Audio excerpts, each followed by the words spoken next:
All right, guys. So we're gonna go on his YouTube. What's channel. going on, guys? I'm here with Richard World Traveler. We're on his YouTube live right now. Yep. We're hopping on the Mind. So let me send the link. Let me send the link, Richard, and we'll get it popping. Okay. I'm gonna send the link to all you guys so you guys can go and check it out. All right, here it is. I'm gonna share the link. I'm gonna go on to Richard. How on yours right here. All right, guys. So I'm putting the link. Go ahead and click this link right now and hop onto this one, okay? This is the link. I'm going to drop the link a couple of times. You guys can hit that link right now. All right. We are in Richard's man cave right now, guys. Super dope. We're in Richard's man cave. He's showing me all this stuff. He has all these crazy, super cool cameras. So thank you, guys. We're gonna quit my YouTube. We're on his YouTube channel right now. We're on. He already gave you the link. We're gonna go on that one. So we'll see you guys later. Thank you, Hulk again. You guys want to ask him some more questions? Just go to his YouTube channel, and you could still talk to me if you want to. Yeah, and he's got StreamYard, so you could, if you want to be on the YouTube channel, we'll actually invite you onto the channel. DeMarcus, what up, family? Thanks, guys. You finally caught me, man. DeMarcus is my homie, man. He always like, yo, Jacques, every time you go on live, man, I always miss you. DeMarcus, what up, bro? What up, man? I'm going to actually DeMarcus, I'm going to invite you to actually talk to me, man. You've been giving me a lot of love, bro. Okay, if you click this link, bro, we could chat for a couple seconds. I'll give you half the screen. You can talk with me, man. Click that link, DeMarcus. Let's talk, bro. I'd love to meet you, man. Let's meet. What's good, bro? We chilling, man. Right now I'm in the man cave of Richard World Traveler. This guy's got like 35,000 subscribers on YouTube. He's trying to help me out, man. We got a YouTube community, right? So he's trying to help me out. He's showing me different things. Let me see if I can show this. He's showing me these cool mics. I'm learning. I'm trying to get better, guys. I know I told a lot of you guys from 16K to 740p, JK. No, 740. It's a settings, the video quality, it's right? the settings in your computer. How do I change it? I use OBS. That's what is OBS? The software. But your video is probably going to be better than what you normally. Oh, it's definitely better. It's definitely better. We're using a better camera. It's definitely better. I'm gonna put this link if anybody want to get on the live and talk to me right now. From 16K to 740p. It's in your settings. Yeah. It helped me. I just got a Mac, guys, so I'm still learning how to use the Mac. I'm like a baby. And I didn't know how to use it to help him. So. Yeah. When I first got this Mac, I didn't even know how to like click something and like drag it. It took me forever. And I was in school learning Photoshop and learning all this other stuff with this new Mac. So it's been a mess. So Richard, tell us a little bit about yourself, man. How long you been doing YouTube, bro? I started YouTube about 2015 after I retired. Yeah. So the problem is when I retired in the Navy in 2014, I went to like 20, 30 countries without making YouTube videos. All I did was I took and put them on Facebook and showed off. What's good, bro? What's good? What's we got DeMarcus in the building. Yo, what's up? Well, I've been doing about 5 years. Been doing about 5 years. I took a break about 2018. I'm just kind of getting started once in a while. DeMarcus, what's good? I'm at work right now, bro. I can't hear you, bro. You got to put your John on. Put your sound on. I can't hear nothing. Did you turn your sound on? Is my sound on? Oh, my sound is not on. Hold on. DeMarcus, can you hear me? Yeah, I hear you loud and clear. Can you? Yeah, I can hear you. Can you hear me? It was my sound. What's good, bro? What's good? What's up, man? You've been supporting your boy. You've been giving me the likes. You've been me on Instagram. Everything, bro. Yeah, you've been the realest one, bro. You a real one. What's the deal, man? Man, I'm just at work right now, bro. Doing that night shift, you know? It's all good. That grave. You doing that grave? Yeah. Huh? Bruh, I know all about that grave, bruh. I used to be Paul Blart doing the graveyard shift. How do you do your sleeping schedule? When do you sleep? Oh man, I don't sleep, bro. I grind all day, all night, bro. Non-stop. Hustle, hard. Yeah, hustle, bro. Hustle. Yeah. I feel it, man. I see you, bro. You getting that money. Night shift, like Clifton be on the night shifts too. Huh? Clifton said he'd be doing the night shifts too, man. Oh yeah. Yeah. So let me ask you a question. Bro. Because I'm here with Richard World Traveler. Richard's got like 35,000 subscribers. Richard is a military veteran. he's doing his thing, so he's trying to teach me some things, and I'm trying to learn. You've been an amazing supporter of this channel, bro. Like I said, you hit me on Instagram. Yeah, bro, you've been doing good, bro. You've been doing good, bro. What am I doing that's good? Talk to me. Every time, like I be trying. I watched all your content. You're doing good, bro. You doing good. You good with the people, everything, man. It's like it's doing good, bro. You doing good. Stop, keep going, bro. Doing good. You doing good. So what's one of your favorite videos so far? So I know, like, the reason I'm asking, bro, I'm trying to. Yeah, I can hear you. What is one of your favorite videos so far? And the reason I'm asking is because I'm trying to get better and I'm trying to give you guys quality content. And I like when you're doing this YouTube thing, you don't know why people like it. Like this sounds weird, right? So one thing is, I said you should ask people where they're at, where they're from. Where are you from, DeMarcus? Anybody watching, where are you from? Where's everybody in the chat? Let me know where you're from. Put it in the chat. Where are you from, DeMarcus? Where are you at and where are you from? Yeah, stuff like that. Everybody, it seems like he has a little bit of delay, but everybody in the chat, let me know where you're watching from. Let me know what's going on. Where you at? FlexTube is back in the building. Flex, I'm gonna put this. They were fun on our side. Yeah. I'm gonna put this thing right here, Flex. I'd love to go live with you. Right now I got DeMarcus, but it sounds like DeMarcus has a little bit of a we're doing good on our side. Yeah, a thing. Good to see you, Flex too. Good to see you, Flex. I'm here with Richard World Traveler. So Flex. Oh, Clifton's in Southern California. What part of SoCal are you at, Clifton? Is it San Diego? Is it LA? Somebody was telling me the other day. South California's so big. Yeah, SoCal's big. Somebody's like, yo, Jacques, you need to do a meetup. Oh yeah. You need to do a meetup for all the people in SoCal. You need to do a meetup. We could probably do a group one like me, you, and Marwa. Marwa gets a lot of guys. Yeah. Marwa's coming next month. I'm gonna do a meetup. Let's see if we can do that. If we could work out Richard World Traveler, Jacques Wilkins, I am Marwa meetup. I think it would be good for all of us. Yeah. Mostly us. We'll have like a meetup party. Yeah.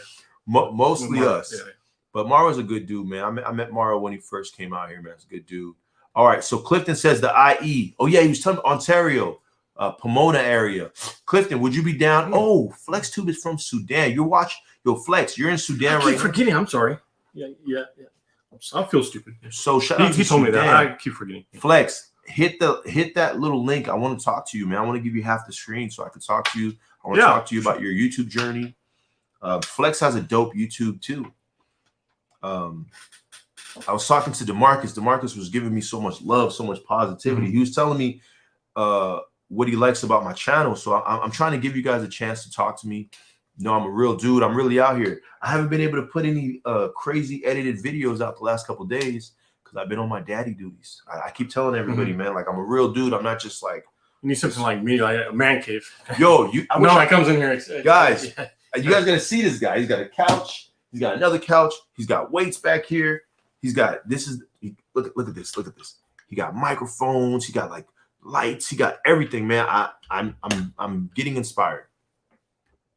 DeMarcus, I think it's a bad connection. I work on a military base, bro. The worst connections on a military base because radars and stuff going on. No, top secret stuff. Yeah. So we understand. DeMarcus, go ahead and type in, man. You were dropping jewels for me, and I need them. I'm trying to get better as a YouTuber. I'm trying to get better as go ahead. I'm trying to get better. So anything you tell me, I'm going to take it as I need it. So tell me what I've been doing that you guys like, so I can get better, man. You were giving me some good stuff, man. So that's what's up. Damn, I didn't type that right, but you know what I meant. I think I know what you meant. If y'all do a meetup for sure. Okay, if we do a meetup, you're down. Yeah, let's do a meetup, man. I want to meet some of y'all, man. Somebody was telling me like, Jacques, do a meetup for like the SoCal guys who follow you. So I didn't. Yo, we got people following. We're almost at 2,000 subscribers, which I did a video the other day telling you guys about appreciation, about not being embarrassed, stuff like that. Okay, FlexTube is in the building. Flex. DeMarcus says, I think it's bad connection. Clifton says, damn, bro, I wrote that wrong. Sorry, bro, I'll lose connection. No problem. Hey, Flex, are you there? What up, Flex? Hey, how's it going, guys? Oh, Flex, what up? Where your photo at, Flex? Where you at? Where your video at? I think we're getting caught up. You hear me clear, guys? I can. Flex, I want to see your video. Where's your video?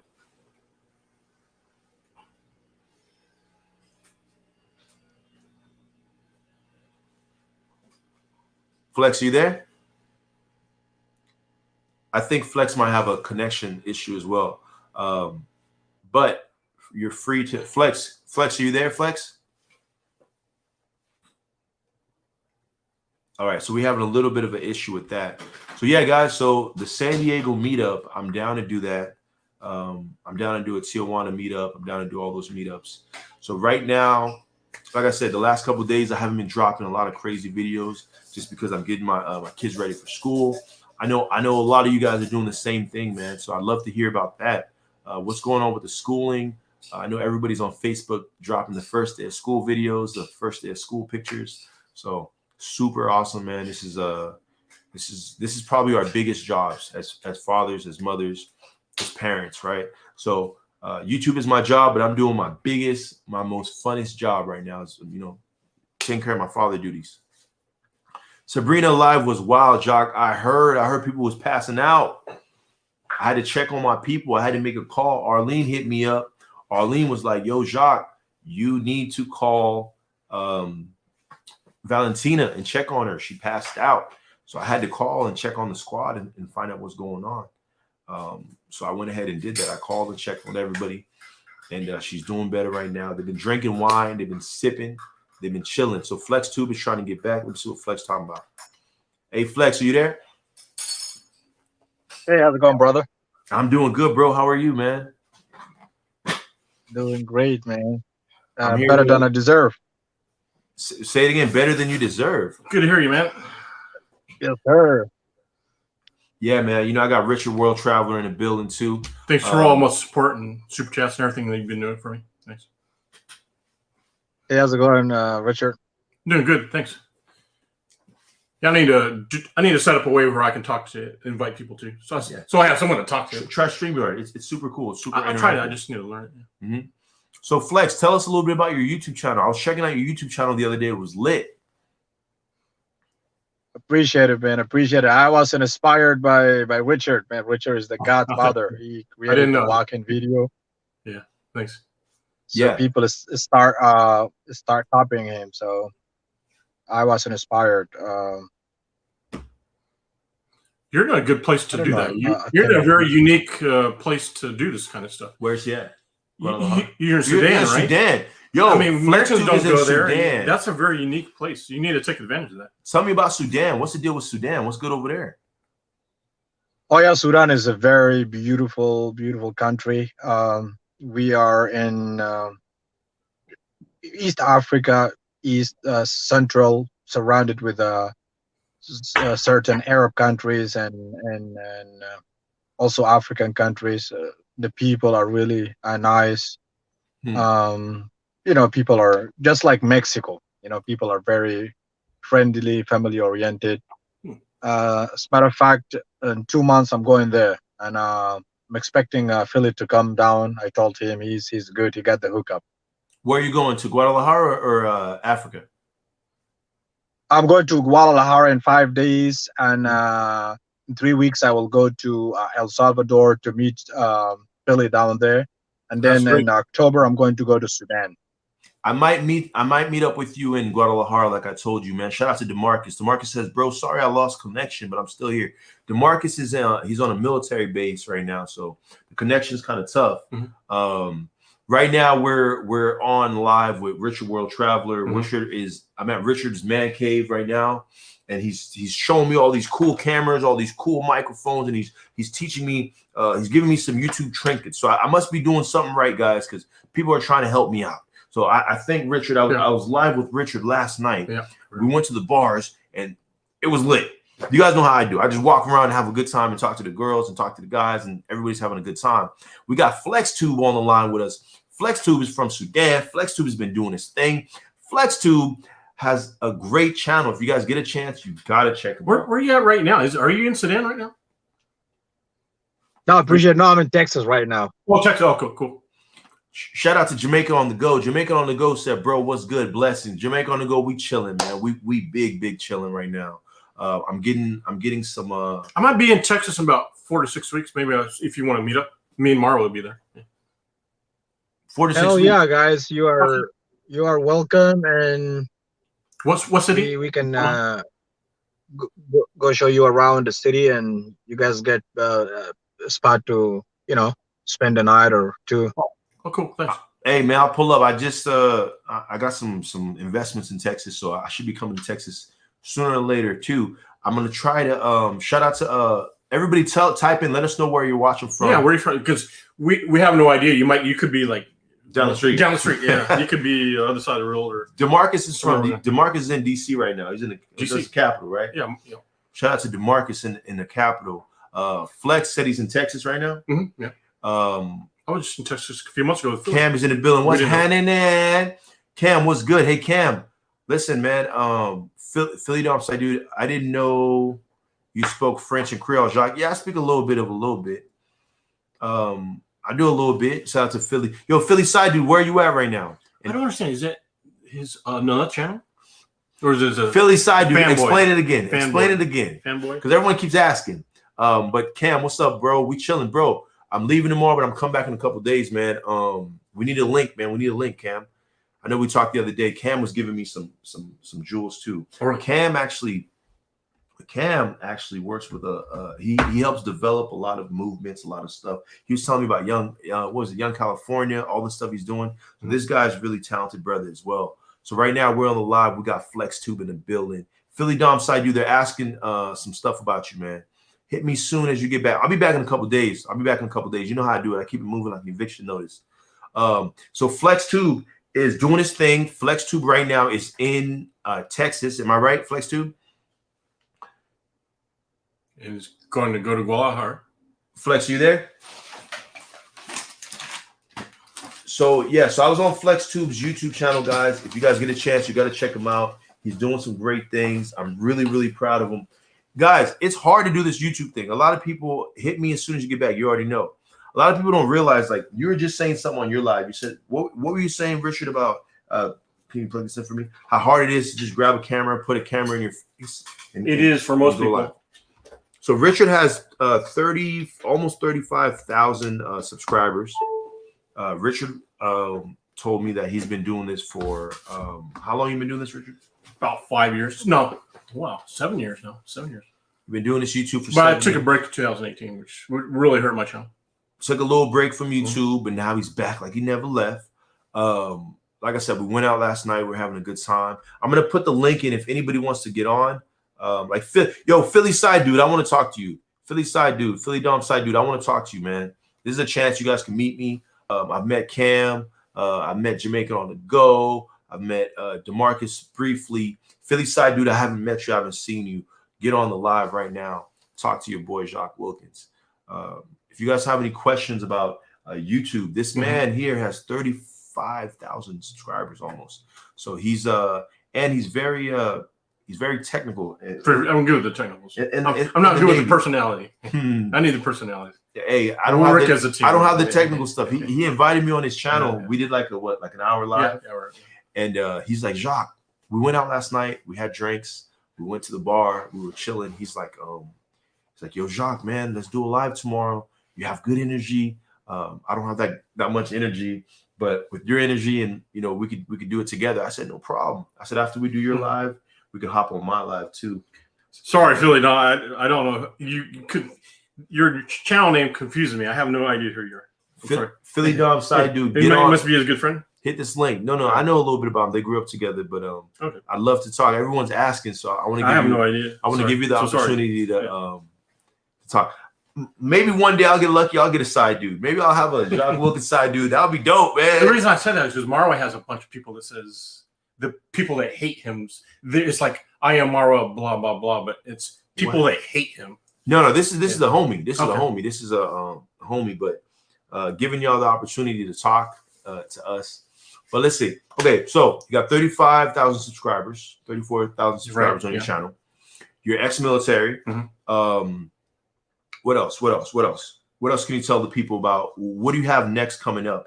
And you were one of the first YouTubers. He was one of the first YouTubers that was in, was it Medellin? Colombia, yeah, Medellin. That was in Colombia, walking around with a camera. Colombia is pretty crazy, guys. Colombia is pretty. And back when I started doing the videos, the people in Colombia weren't used to people taking videos out in public because they're suspicious and like, who is this guy? You know, what are you doing? They think you're a cop or something. And walking around with a camera. Like, and also people are like, hey, people. They're telling you, hey, someone's going to steal your camera. So I was one of the first people out there doing that in Colombia. He's one of the first people in Colombia doing the walk and talk videos. You know, when I was in Dominican Republic, a lot of people were telling me, "Hey, Jacques, put your camera in your pocket. You never know. A guy might be driving around in his motorcycle, and he might just grab your camera and he's gone." They kept on telling me that over and over again.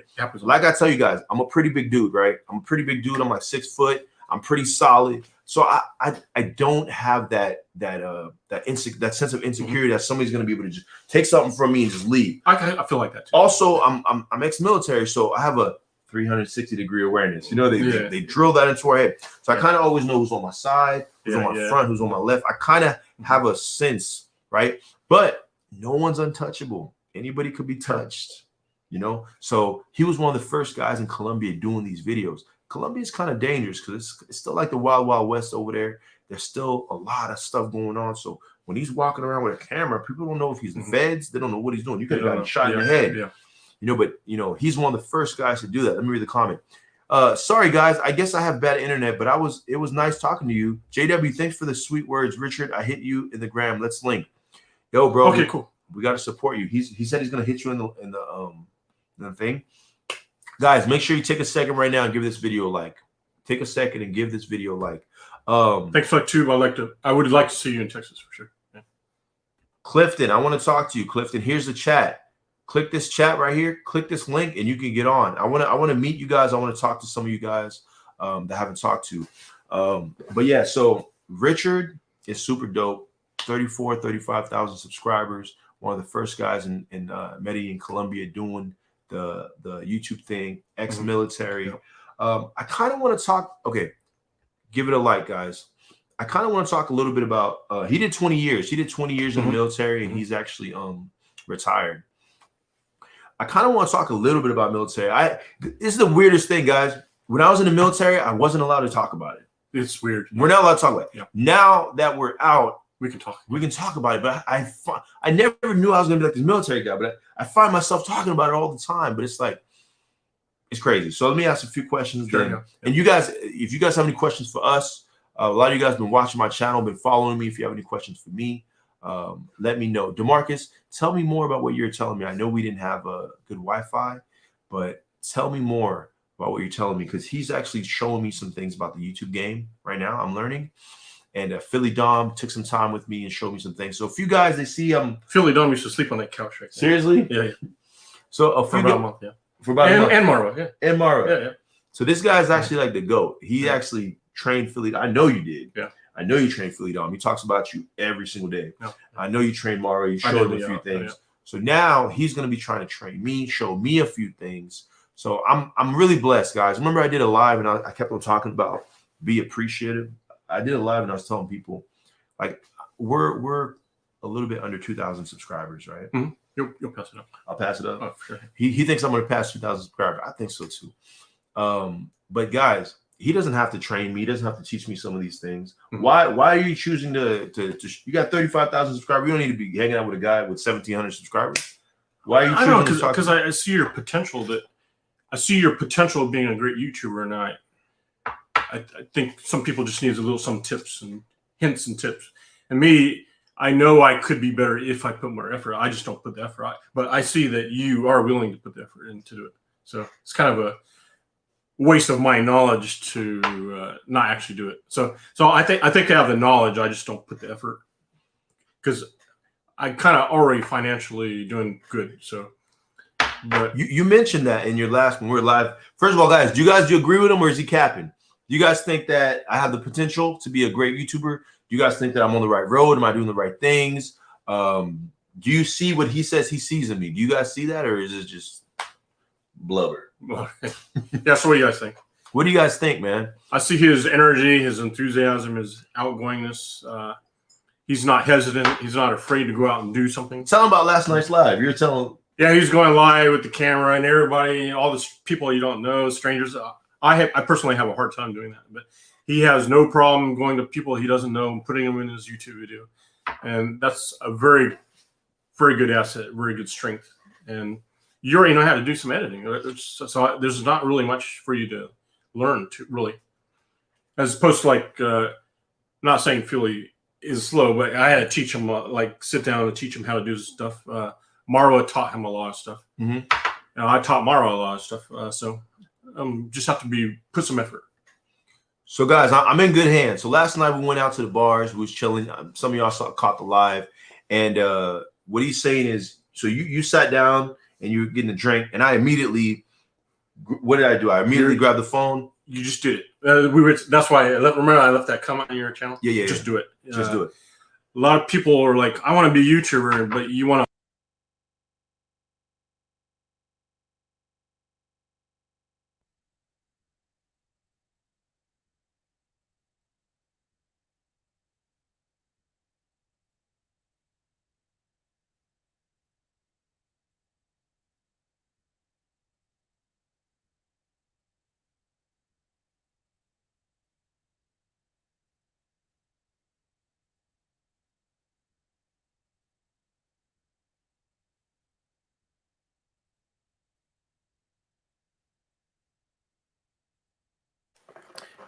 All right, we switch cameras because I don't trust that one yet. This one I know it keeps going. Yo, this is the like super HD camera. They're laughing at us, guys. Is the video quality any better, any different? Talk to me. This is so funny. The guy was clowning. He's like, yeah, the video quality went from 16K. It's a software thing. We just have to get your software. Okay, so guys, do you guys notice the difference in video quality? So we really are going up. We're getting better. I'm taking pride in kind of a software thing what we have to get used to. Yeah. I'm taking pride in this, and hopefully I can be a better YouTuber, a better how is it? Is it blurry? It looks like it's a little bit blurry. I need to get back in get in it. All right, cool. The thing is we both have to be equal distance. Mm-hmm. That's fine. All right. How is it, guys? Is it good? Is the quality good? Can you hear me? Can you see me? Like I said, we're trying to get better, guys. We're working on it. Trying to get better. So yesterday we was out at the bar, right? We're chilling. As soon as I get there, I said, let me get my camera out. Let's go. It's karaoke. The girl is singing karaoke. I'm there with her singing karaoke. All the girls saw my vibe. All the girls started coming towards me and wanting to be in the video. You guys can go watch the live from last night. So is that something that you noticed that was a positive or negative? Very positive. Yeah.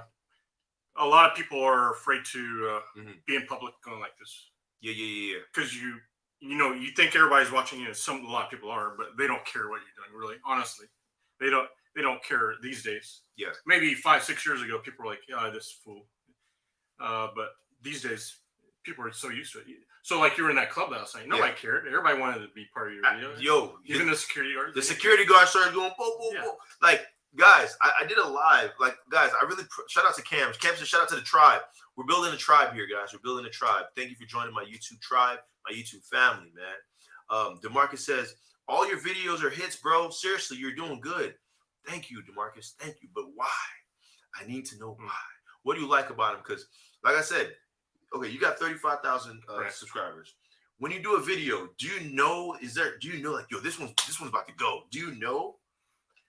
Well, we talked yesterday about my algorithm, like, because I got more views at 10,000 subscribers than I did right now at 34. Tell me why. If you stop, if you're a YouTuber, you need to keep going. If you just kind of pause and hesitate, same thing happens with your views and subscribers. And I kind of stopped for like 6 months and a year, and YouTube right now it doesn't recommend me. People just don't discover me by accident. You would have to specifically search for me. Where like Cam, if he keeps going, he'll get his algorithm going up and up and up. Like YouTube will start suggesting me. Yeah. So for me, I think I need to put a lot of energy for 6 months to a year to come back. So if I go hard for 6 months to a year. No, for me, I need to do it to come back. Okay. But for you, just keep going. When you drop a video, though, like back when you were in your stride, you're doing your thing, did you know this was going to hit? Like, because what I'm saying is, the reason why I keep asking you guys, what do you like about it? You'll notice in the first couple hours. If the video just, for some reason, you'll have an unusual amount of views. And it'll just keep going. It'll spike, right? Mm-hmm. But sometimes it'll be a dud for a couple of days, and for something happens, and it just takes off. Okay, let me read everybody's comments. All your videos are hits. Tell me why. Tell me why. Tell me why you ain't nothing. Shout out to the Backstreet Boys. You got this, fam. The world is yours. Shout out to Cam, man. Cam is super dope, dude. Always positive. Mozart said, that's called the snowman energy. Is getting the people going. That's what's up. Yo, Mozart, I'm dropping the link right now. Hit this link and get on the live with us. I want to talk to you. DeMarcus says, your energy is great with people. You can connect with anyone. Okay, so I'm learning. So you guys like the way I talk to people, though I connect with them. That's good. I'm going to make sure. You got more viewers than I got. Yeah, it was just at 19 just now. Cam says, there was going ham and rocking last night. Oh, you saw him? Yeah. Yo, the girl started doing the, what is it called? Some nice looking girls in there. Yeah, some beautiful girls. It's usually more crowded and more girls. There's still some good looking girls. There was still some baddies out last night. But the girl got on the floor, started doing like some spinning stuff. And she's in a full dress. She's on the floor spinning. I'm like, yo, this is lit. Yeah, it's on the live, man. DeMarcus said, the energy you have and how you interact with everyone. Just how you say Philly Dom bless everyone anywhere he goes. Okay, I received that. What I said is Philly Dom is... You have a lot more energy than he does. Yeah, I do. He's a big talker, but he's a high energy guy. Philly told me the same thing you told me. He's like, Philly, man. Philly's like, yo, Jacques, I can't wait to have you on my videos, my lives, because you're going to bring a different energy to it. You're going to like bring it up a little bit higher. He's more serious, a guy, too. Like, and the people on the channel was like, yo, we don't know who this guy is, yeah. But keep him on. He's doing good. Keep him on. Keep bringing this guy on. That's very good strength. So, guys, whoever wants to get on, MD, I'd love to talk to you. Go ahead and hit this link. I want to talk to you. I want to talk to DeMarcus. I want to talk to Mozart. Cam was dropping jewels the other day on me, and I called Cam after I got. See, I'm a real dude. Like, me and Cam go back. So after I finished talking to Cam on the live, I called him back. I was like, yo, what up? And he gave me more jewels. He dropped more jewels on me. MD said, are you willing to do a reaction music video to Tim McDonald, Brainwashed? Why not? If y'all want me to, I could do it. Oh, Brainwashed. Is that the one where Tim McDonald, is that the dude with all the crazy tats? And he kind of looked like Marilyn Manson, but he does like real videos where he's talking about like racism and stuff and sure. like that. I'm not sure. Is that guy? I think I've seen one video. There's this song by I forgot his name, but he says, I'm not a racist, or I'm not a racist. He did his own version where he's just like talking about different things. Is that the guy? Talk to me, guys. The interactions are everything. That's what Cam told me. Yep, that's him. Okay, maybe I will. I've never done one of those, but why not? I'll do it. Cam said the interactions are everything. Cam, I learned that from you. Thank you. This is what Cam told me. I'm trying to get better as a YouTuber. Yeah. Cam hits me up. He's like, yo, Jacques, this is what you're doing good. I said, Cam, give it to me. Give it to me 100%. Give it to me. Just give it to me. Cam says, all right, bro. First thing you're doing that I notice, you're not necessarily doing it wrong or bad, but make sure if you have a girl in your thumbnail, make sure you have an interaction with her. A lot of the times I'll have a pretty girl in my thumbnail and I'll talk to her for like 2 seconds or 3 seconds, or they'll walk by or whatever. He says, don't do that, bro, because we're not going to remember the pretty girl.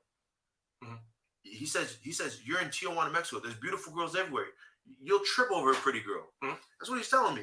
He said, bro, the interactions you're having with these people, that's what we remember. We remember the funny interaction. We remember what the girl said. So stop focusing on putting the pretty girl on the thumbnail. Put the person that you had the interaction with. I was like, Cam dropping heat on me. Well, that's a good idea, but the thumbnail is just kind of, you don't think about it, subliminal, so people see the hot chick click. So they call it's clickbait. Clickbait. Yeah. But what he's saying is, guys, I don't know if you guys noticed. Anybody you see in my thumbnail, they're in the video. I don't like clickbait, but I understand. Like, I'm a growing channel. I gotta put some stuff that you guys want to see, right? Girls like pretty girls. Guys like pretty girls. We all like pretty girls. So pretty girls. Look at Instagram. It's all hot pretty girls. But what he's telling me is, look, Cam is like, yo, Jacques, put the interactions. Cam said it. I'll hit it again.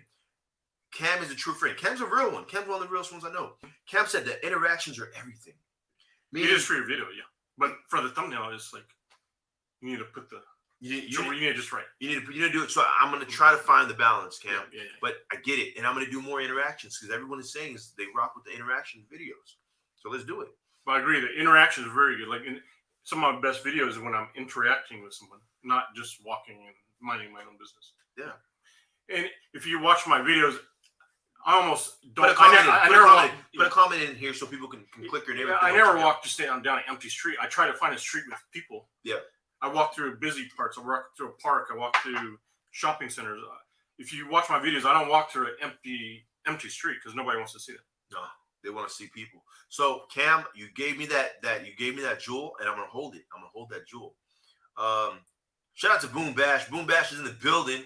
Send a prayer to Haiti. The earthquake messed up Haiti bad. Yo, the earthquake messed up Haiti bad. I got family members sending me pictures, sending me video stuff. I won't show you guys because it's too graphic. It's crazy. But guys, I hate to say this, man. I'm about to say something that I probably shouldn't say. But let me say it like this. If you heard tomorrow that there was another killing of an African American man by a police officer in the United States, how would you feel? Would you be shocked? Would it be like, wow? Would you be like, wow? You almost get to the point where you're like numb to it. And I hate to say this. Haiti has gone through so much that like every time something hits, I'm like, man, you get almost numb to it. Like I said, send a prayer to Haiti. The earthquake messed up Haiti bad. Yeah, Haiti was pretty messed up before. It was already bad, yeah. The earthquake in 2010 was so bad, and Haiti's still recovering from that earthquake. Was it kind of like one step forward, two steps back? It seems like they're still recovering from the earthquake, right? Like you said. And then on top of that, they just had their president assassinated a little bit over a month ago, July 7th. Like these guys, it couldn't get a break. It's tough. I remember Philly Don was talking about like, what should they do? Can they have another country take over? Or do you think they would accept that if the U.S. said, "Hey, we'll kind of make you a territory"? The truth is hard to refuse. The truth is, a lot of countries already taken over Haiti. They have. I did a live and I asked, "Is Haiti really independent? Is Haiti really free?" Haiti is the first successful Black slave revolt in history. Revolt, but is it successful? It was successful. Yeah. It was. Yeah. But I'm wondering, are Haitians still enslaved? I asked this question on one of my lives. I said, even though they got their freedom, are they still enslaved? Because who are the powers that be that they can have the president assassinated? Like, I probably shouldn't be talking about this. Rich people, enslaved to the rich people. Yeah, are you really free? Is it really free? Or, what's going on? So the question is, do they need somebody to come in and just take over the country and help them out? I don't know. What do you guys think? Get on the chat. Get on the thing. Let me know what you think. Eel is back in the building. DeMarcus says, like the homeless guy you gave money to that night. That shows how real you are to interact with everyone. You remember that, bro? I forgot that. You never know who's watching and who remembers. We was in where were we at? We was in Old Town, and I was walking around just talking to people. I see a guy, and I'm talking to everybody, guys. I know we talk about pretty girls a lot, but I'm not just talking to pretty girls. I'm talking to everybody. I'm out here giving out compliments. Kind of whoever is willing to talk, because some people don't want to talk. Anybody willing to talk will talk. The people who don't want to talk, I'm still making them talk, guys. Because if you have that right energy, people want to be a part of it. It's like moths to a flame. Somebody was telling me that Paris was telling me that Paris Music, shout out to Paris. He was like, you have like this fire and everybody just is drawn to the fire. The other day I was sitting down about getting ready to do my live. I had my margarita. We was getting popping. The girl comes up, puts her arm around me. She starts kissing me in the neck. She starts talking to me. I didn't even say nothing to her. I wasn't even facing her. I was like, but my flame was so bright that she was drawn to it. So I really do believe that. But yeah, I was walking around and I seen this guy. He was just like, talking to himself. I didn't notice he was talking to himself. I could tell he was kind of lonely. So when I started talking to him, I was like, hey man, how are you, man? How's everything going? And a lot of the time we treat the homeless people in our society like they don't exist, like they're not there. I think people are afraid that they'll ask for money and they don't want to give it.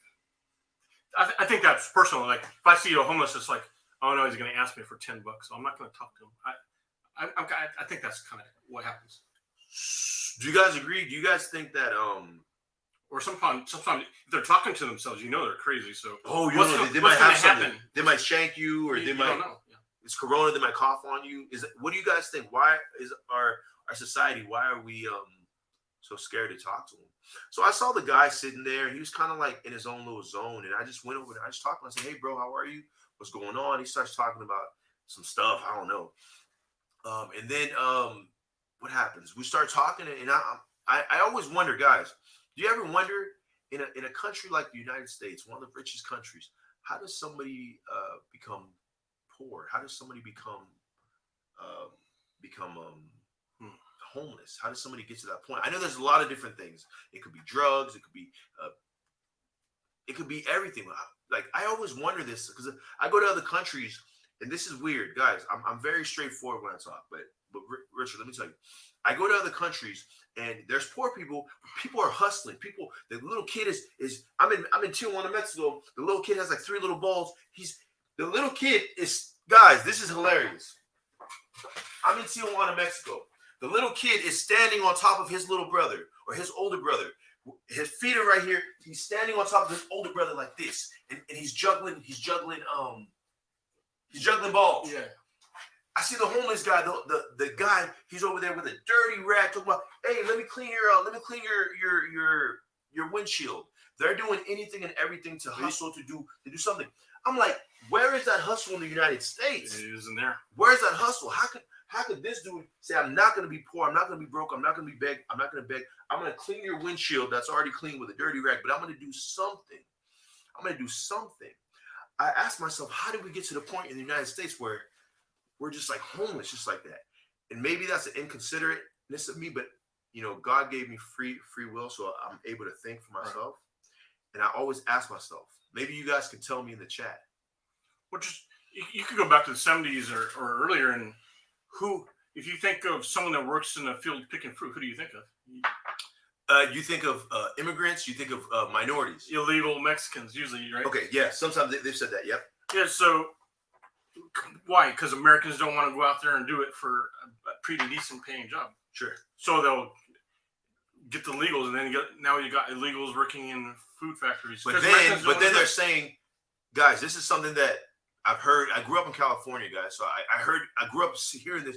They're taking our jobs. They're taking our jobs. What jobs are they taking that did you want to do that job? Some people are willing to immigrate here, immigrate, whatever, and work hard. Some of the hardest jobs, and work hard and send money back to their family. The little bit of money that they're even making. Yeah, it's not even for themselves; it's for their family. For their family. And now we have a problem in the restaurants. A lot of restaurants don't have employees because Americans are too lazy to work there. You're lying. Well, we have a Taco Bell here, and they can only open certain hours because their sign says, "Sorry, we don't have enough employees." You're kidding me. If you wanted to, you could go get a job at Taco. I mean, I don't want to work. I think that's an American thing. I don't want to work at Taco Bell. What's wrong with Taco Bell? I don't work at McDonald's. I don't work at Walmart.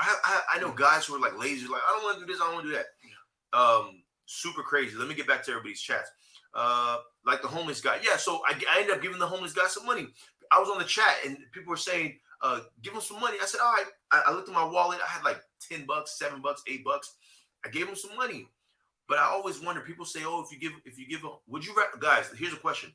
Would you rather give a homeless person money or go buy them food? Yeah. Because a lot of people think if I give him money, he's going to buy alcohol or drugs. That happened to me in Morrow in Oregon. We went to Oregon and we told the guy we're going to buy him some food. And he said, no.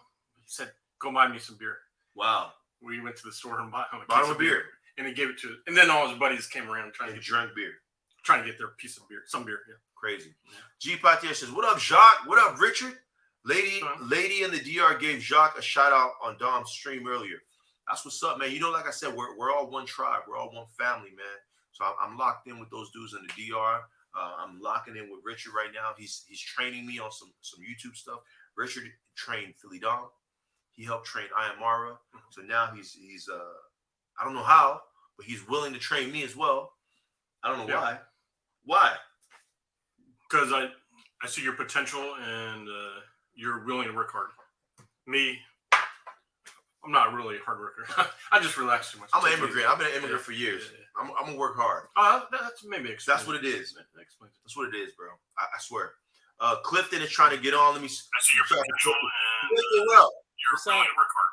I mean, Clifton's in the building. I'm not really a hard worker. I just relax too much. I'm an immigrant. I've been an immigrant for years. Turn your audio a little bit. I think you're watching the video. So turn it down a little bit.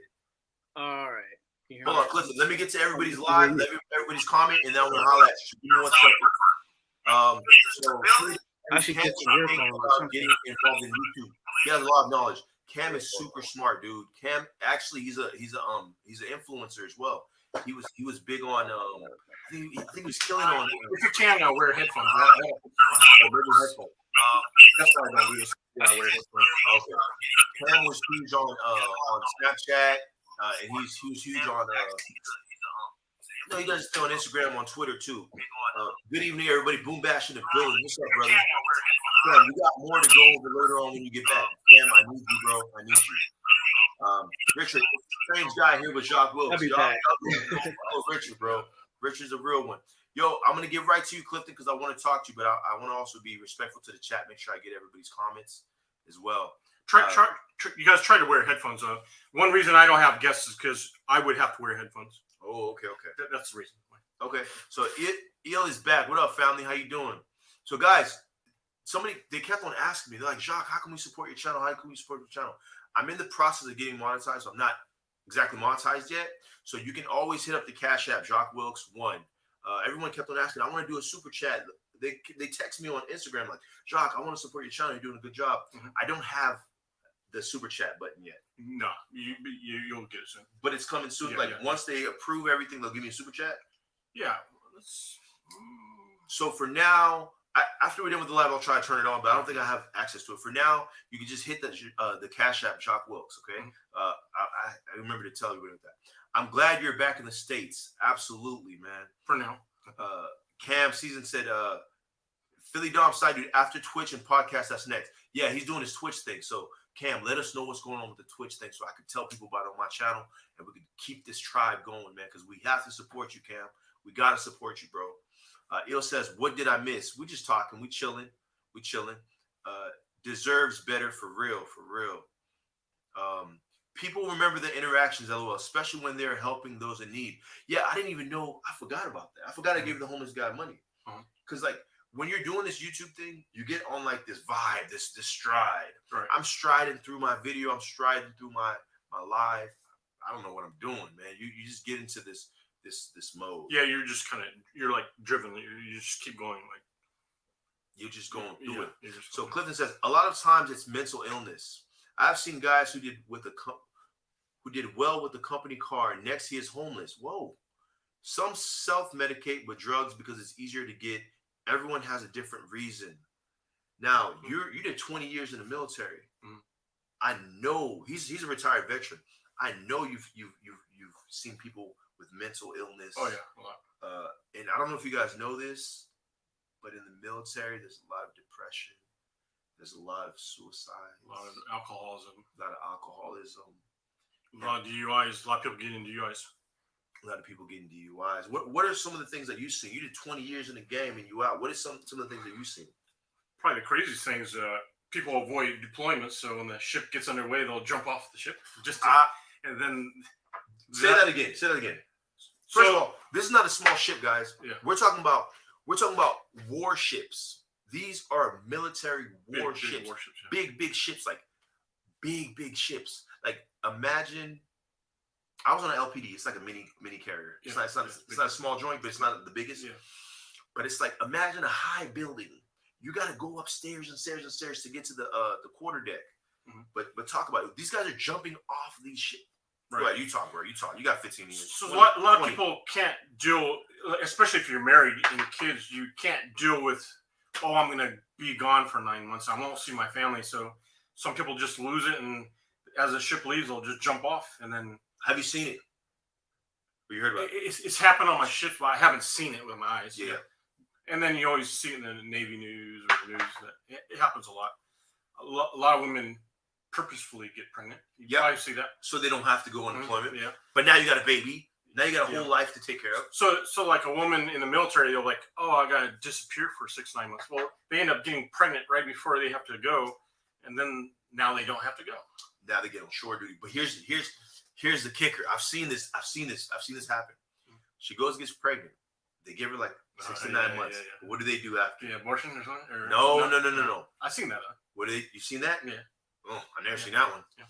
But they go get pregnant. Now they have this kid. Now they give it a couple months. And now you go back on the ship.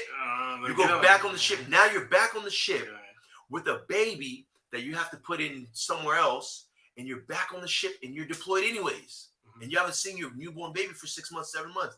Sometimes it doesn't work the way they think. But some women will get pregnant again. I've seen it. women will get pregnant back to back just to not going to. Yeah. So the years and go you by. get more money as you get more kids. Yeah. We've seen it all. He's been 20 years. If you guys have any military questions, 20 years. That's a whole grown child. You joined the military at 23? 22. Yeah. 22 years old. That's his whole adulthood. He's been in the military. That's all he knows. You probably sleep like this. Yeah, it was. I tried to wait. When I got out, people say, "Oh, you must have been in the military the way you walk." Dom always tells me you do everything like structure. I said, that's the military guy. I think I still, if I'm tired and I have a big backpack, I can tell I march. Hilarious. Yeah. Shout out to the left, right, lefts. Good Cam. Clifton is back. Let me see if I can get to Clifton. Clifton, are you back? I think so. Oh, sounds good. Oh, good. You got headphones. Good. You got headphones. Clifton, give me 1 quick second. Stay on the live. I want to read everyone's comments so we can be up to date. And then I want to holler at you, Cliff. Just, you know. All right. So Il says, I know you two differently. I know you two definitely know what's going on, referring to the topic from a while ago. But apparently you can't say certain things on social media anymore. Absolutely not. We can't say certain things on social media. Definitely not. Cam says, I always appreciate the honesty when they're upfront about what the money they want. Clifton, you ever had issues or situations with the homeless people and they tell you, like, don't give me money, just give me the cash? Or don't give me money, just buy me a beer? I had people ask me for $5 for beer. They said straight up, I won't buy beer. You know, I did being security. I deal with homeless for years. So Cam said he doesn't mind. He actually appreciates the honesty. I agree. Yeah. Fitness and Travel is in the building. What up, Fit? Good show. Shout out to Fitness, man. Fitness is doing his thing. Fitness is his channel has a lot of lives. He's always live. He's one of the most personable dudes on YouTube. You can talk to him all the time. I think it's good to be able to go live and have access to the person that you're following to really know who the person is. I think that's dope. So I got to salute Fitness for that. So I see Clifton on my channel. Tell me about yourself. I have no idea. Tell me about you. Put glasses on like Philly Dom. Where my glasses? Let's go. But hold on, let me get to everybody's comment real quick. I'm gonna try to go fast, just because I want to make sure that because we want to catch up with Clifton. We want to catch up with you, bro. I want to know who you are. He got some questions. He said you used to leave some hate on it. No, that's the other guy. That's the other guy. Okay, bro. When are we getting the T-shirts made, Young and Grown? Guys, the Young and Grown T-shirts are coming soon. Everyone's been asking me about the Young and Grown merchandise. It's coming soon, bro. DeMarcus, I can't wait for it to come. I can't wait to have people walking around with Young and Grown clothing, Young and Grown hats. Thank you, man. I can't wait. Clifton says, I'll be back, man. He had to go and get the headphones, but he's back. And salute to the chat as well. Philly Dom Side Dude says, salute to Fitness Travel. Salute to Strill Life. Yo, just sliding through. Salute to Strill Life, man. What's up, family? Yoga's in the building. Shout out to Yoga. Yoga is another really smart brother, really cool brother. Like every time I talk to Yoga, blows my mind, man. Yoga, you are the GOAT, bro. You're the GOAT. Yoga's in the building. Where y'all at? Right now, we're in Sacramento, California. We're in Sacramento. Philly Dom Side Dude says, Yoga, how's Atlanta? How's Atlanta, Yoga? All right, Clifton, what up? Talk to the big homie. What up, Clifton? Right. Who are you? Tell us. Who are you, Cliff? I've been traveling off and on for years. Can you hear me okay? Mm-hmm. Okay. Yeah. Where are you at now? Ozzy, I'm talking about that. I'm in Southern California. Where are you at? Southern California. Okay. Yeah, like Ontario, Chino, okay. Rancho Cucamonga, that area. So you go Tijuana, I know it. Not that much. I've been there several times, but you trying to get in trouble. You trying to get that's a setup, Cliff. Be careful. You trying to see if I've been to Hong Kong? No, he went to eat some tacos. He went to Caesar's place. He went to. Yeah, I went in November. It wasn't that enjoyable because I was like babysitting. So you showing somebody around, and it's like, okay, you got to be a babysitter. But that's a long story. But as far as me traveling, I like to go everywhere. So anywhere I can. So I don't know how many countries I've been to so far. Not as much as you, but maybe like 20 something. That's pretty good. You said you've been to like 80, right? About 85. He's So really I'll 85 catch up. countries. Yeah, so I still have about 160 or 70 countries to go. That need to go. I haven't been there yet, but I'm trying to go everywhere. So, Weren't you talking about going to El Salvador? Or was I would like to go. That's earlier. Eventually, I'd like to go have a trip, maybe through Mexico, down to Belize, Nicaragua. I like to go down. I like to do a road trip, but it's just like what's on my top of my list. So Brazil's always up there. It's just sometimes just opportunities come. It's just sometimes It's not a good time right now for travel. Anyway, yeah. So it's just in the past. It's always okay. Like the DR, I've been thinking about going there for years. It's just each time I go there was just either drama or okay, I'll go here instead. So I'm gonna go there in September just because I keep putting it off for about 6 years. Keep putting it off. I end up going somewhere else. Something will turn me off. Some always turn me off. I'm not married. That's no kids. So I just You ain't got no kids. No kids. Me neither. You ain't got no kids, Clifton? Yeah, almost as old as as Richard. So you're free. What are you waiting on? Go see the world, man. Oh yes, I do. Yeah. So it's just money, time, and money. So I'm really I just see the world. That's my goal. So Let me ask you, Clifton. How long have you been following Richard's channel?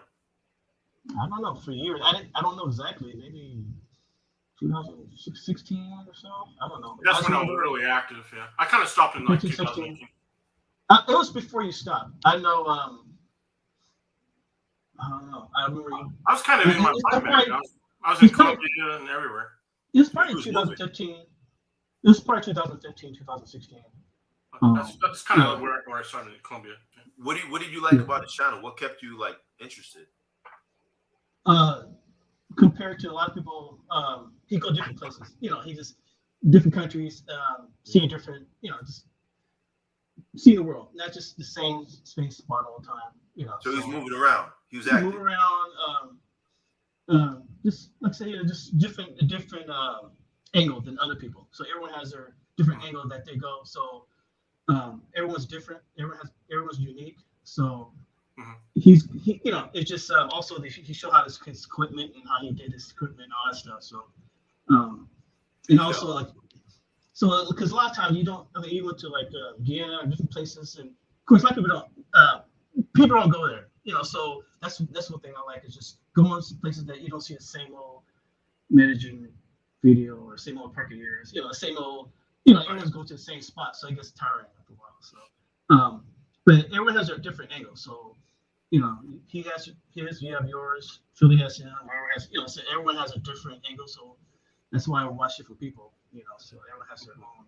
Yeah, I've always suggested to my friends to go to different places that other YouTubers don't go. Yeah, that's what we talked about. I told that to Philly Dom and Mar. He told me that. Yeah. So like right here. So Ozzy says Sully's bar looked lit last night. Fine women. Oh yeah. A lot of people don't. Shout out to Ozzy. He also asked, y'all didn't go live again last night. What happened? He was waiting. What happened? I'm gonna let him explain why we didn't go live again last night. Went to someone was hungry, so we had to leave. Went to another bar, and then the other bar had a line. Then they wanted $10 each to get in, and then we looked inside. Sure. It wasn't even that popping. Yeah, so we didn't want to pay the $10. We didn't want to pay the $10 to get in, just because when we're doing the videos, we're only gonna be there for like 10, 15, 20 minutes, 30 minutes. Yeah. Do a cool video, have a good time, shake some hands, kiss some babies, and then we out. So the guy wanted to charge us to get in. We're like, no, we're not doing it. Clifton, how long have you been like following my channel? How did you find my channel? I've watched your channel before. I don't know where, but then I just seen you on Philly Dom, and I realized I've seen your videos before. I don't know how long it was, but after I seen you on Philly Dom, I noticed I watched your videos before, but I don't know how long ago it was. Maybe it was Mexico. I don't remember that.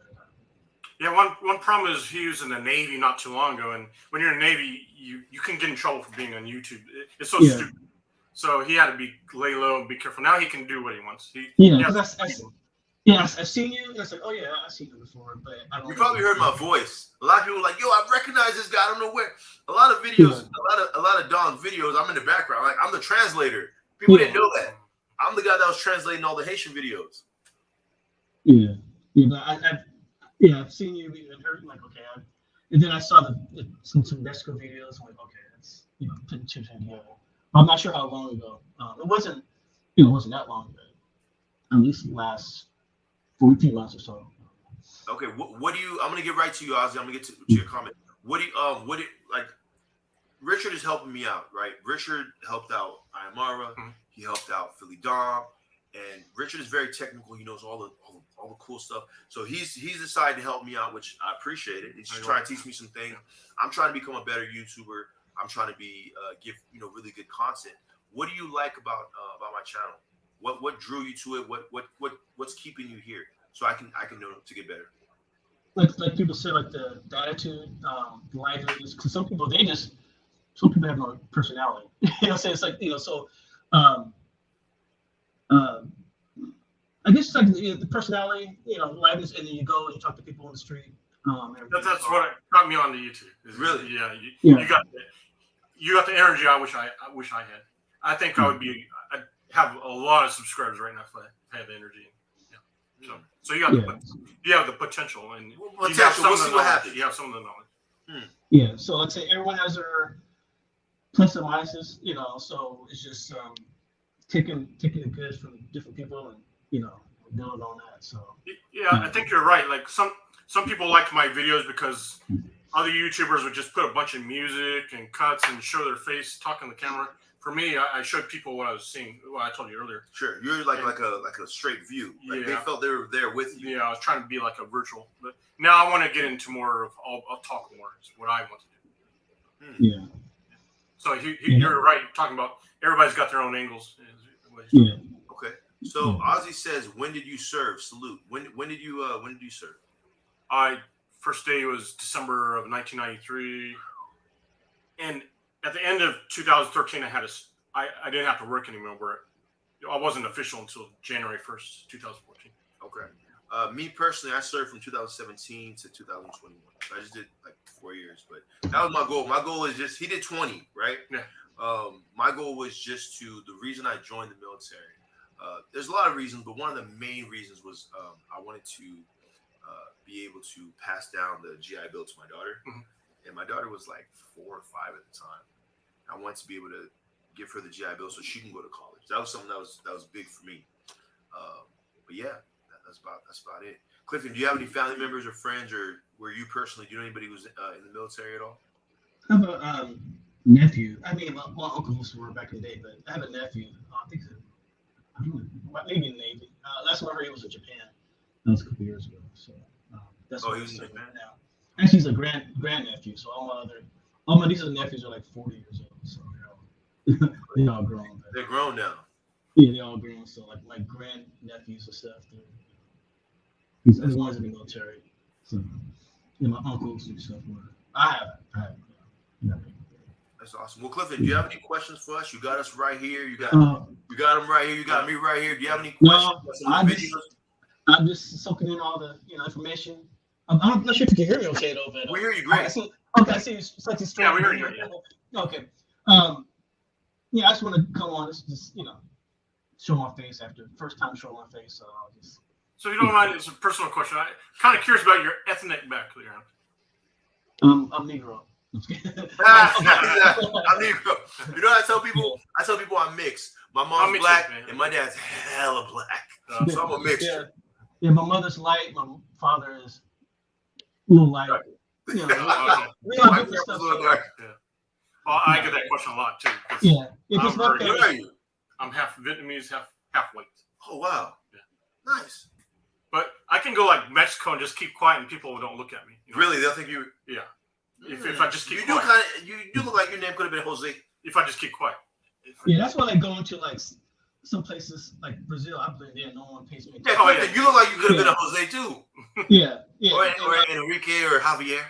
Yeah. So in Colombia, I blend in, but I'm tall. So it's like I'm 6'3", 6'2". Oh, you're really so Colombia, everyone's short, but I blend in. But or some places, the ones in Thailand, they're like they ask me if I was Indian. I'm like, no, black. I said, no, oh, you cut out.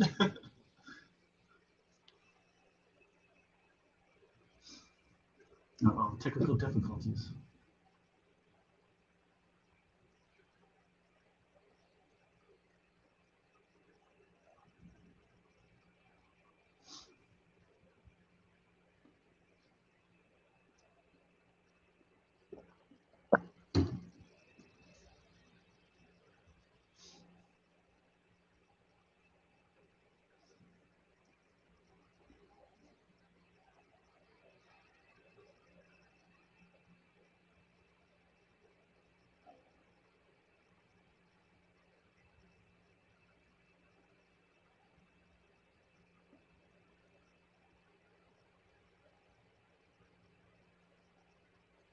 So you guys have to stare at me for another few minutes.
How many places I've been to?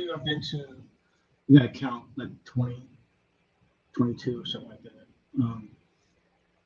That's not including, United States, but not United States. Hawaii, Alaska a few times, around the States. And then I decided to go through Europe and Southeast Asia, and South America, Central America. So next, I want to do the Dominican Republic in a few weeks, and then we'll do Egypt. And then maybe next year, do Africa, a year. So, trying to see the world a little bit at a time. My dream vacation, I'm not sure what my dream vacation is.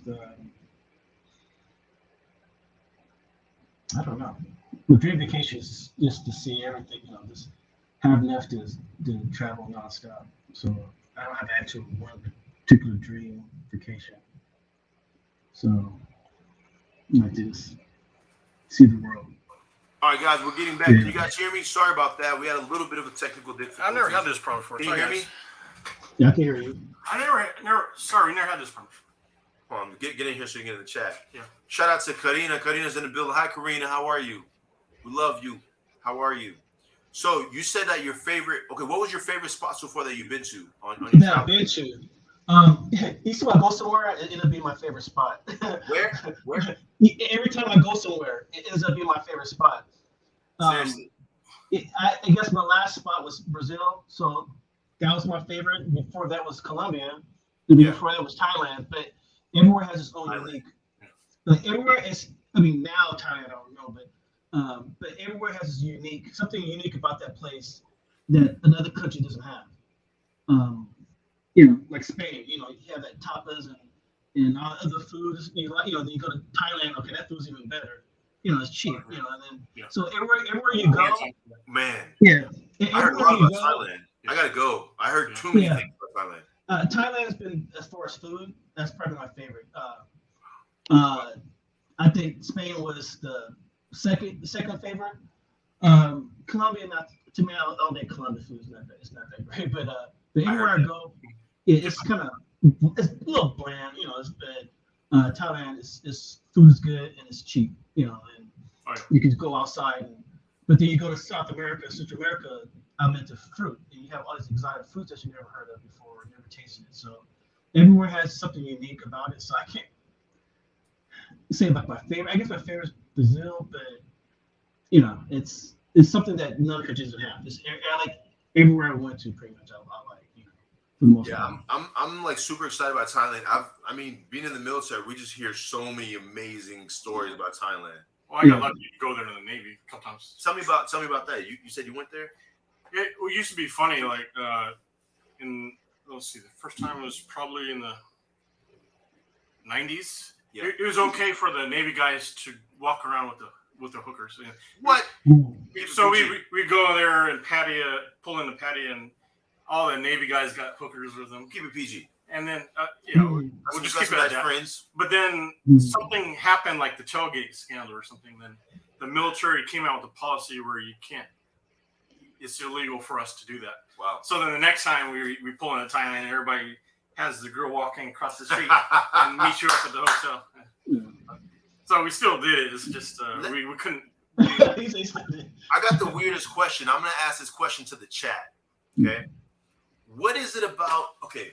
How do I phrase this question? What is it about these other countries that makes people just like? I'm trying to figure out how to ask this question, and it's pertaining to the women, right? What is it about these other countries that makes people want to go there? I don't want to say specifically for the women, but why is that such a big catch? Is it because people like to try different flavors, different things? What is it about that? I don't know how to. I don't understand that question. This is for chat. It's also for Clifton. So let's go ahead. I have my opinion. For instance, you go to, I can't speak of other states, California, you go to someone who's not even all that. You just tell them, they look at you like, what are you talking to me for? They have that attitude.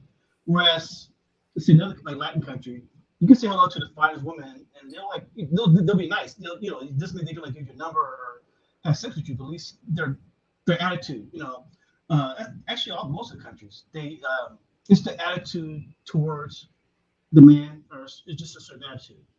We were talking about that in my video earlier. That American can go to a different country and get attention from women just because you're American. What do you guys think? Yeah, exactly. Yeah, guys, I want to talk to you guys. Everybody in the chat, tell us, what do you guys think about this question about why is it such a? People don't go to another country specifically for the women, but it's like a big part of it. Why is that? Especially Americans. Why is that? But go ahead, Cliff. Yeah, it's just the way they treat you.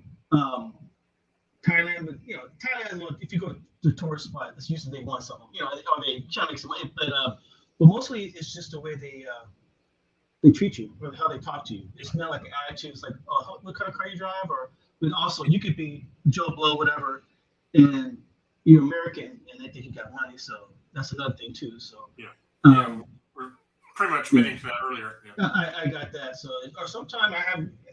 It's just when I first went to South America and had this young girl, college age, talking to me, and just kind of like, I wasn't, she would practice her English, and she asked me different questions, and she was like a 10, looking like, like an Instagram model, but they just talk to you. If it's in California, then you're not gonna do it. New York, maybe not, it's a different way they treat you. So I'm not saying that. So Clifton is saying is the reason a lot of Americans go to these other countries looking for women. That's not the main thing, but it's a big part of it because they treat them differently, right?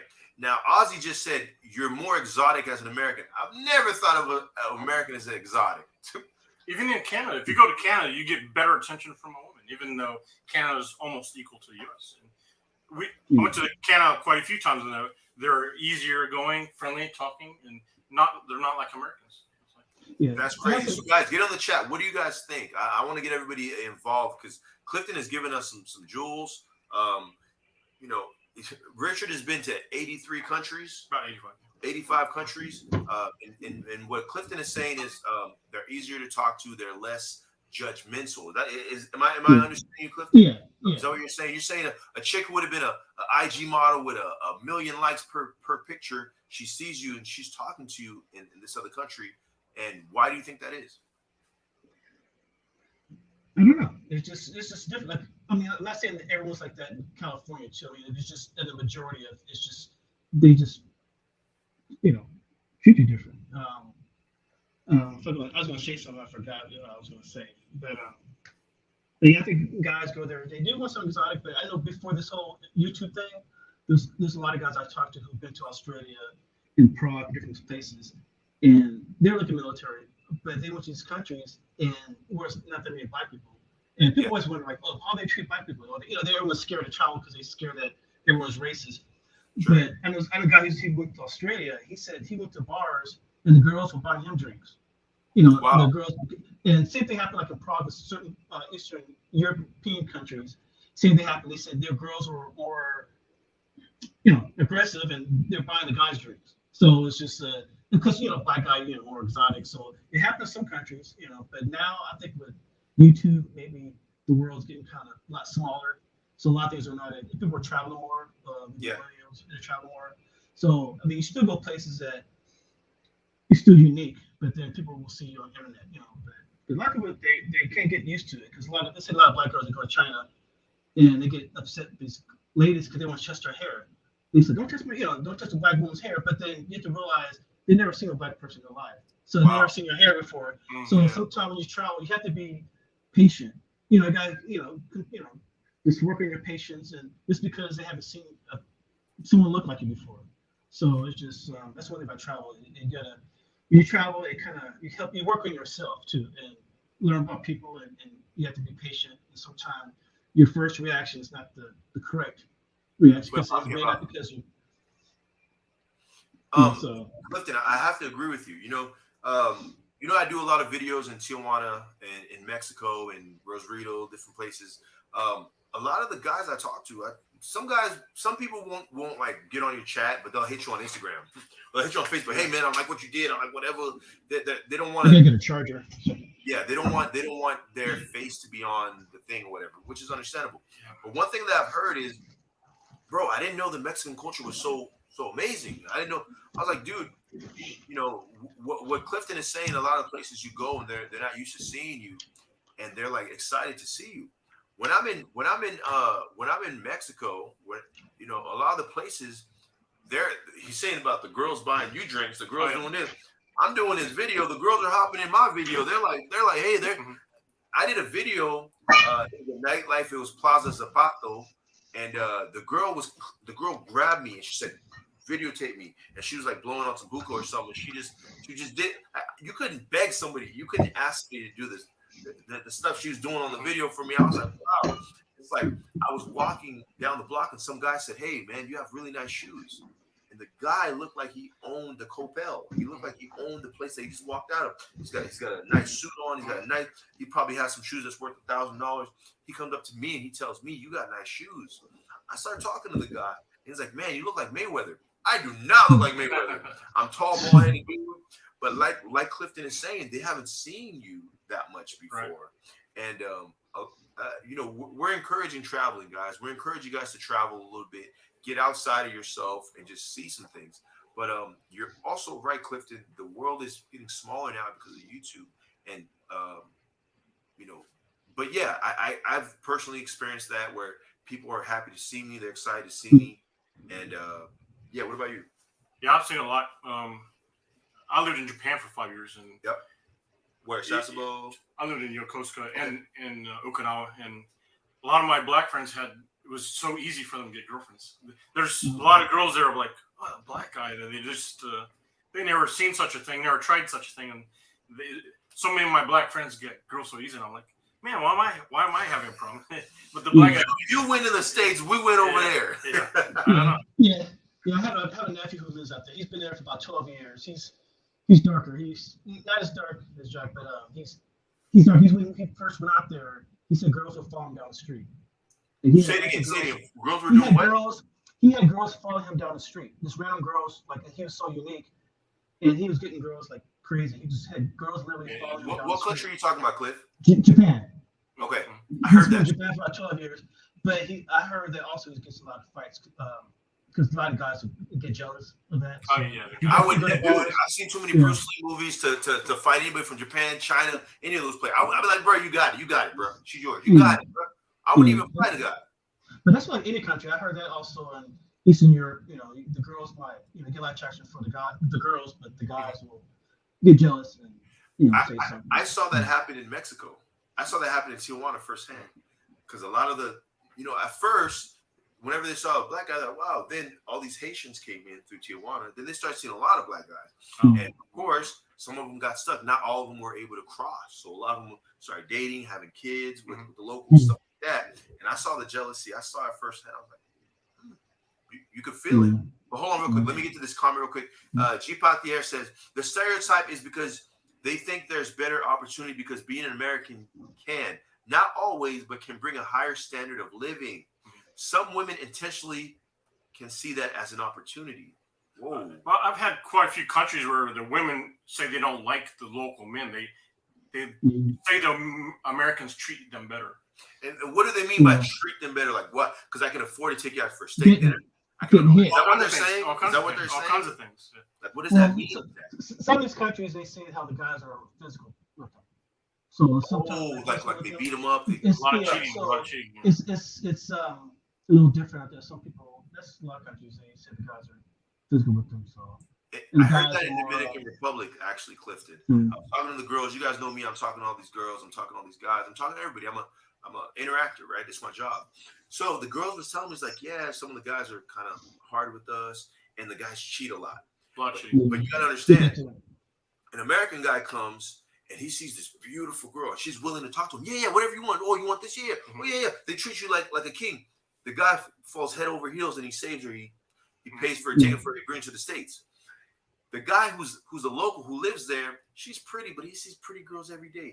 He lives in the middle of it. He's numb to it. You're pretty, but there's 30 other pretty ones. There's so he doesn't. I don't want to say this person, but he doesn't value her the way. It's almost like an American guy is thirsty, and he finally gets a drink of water.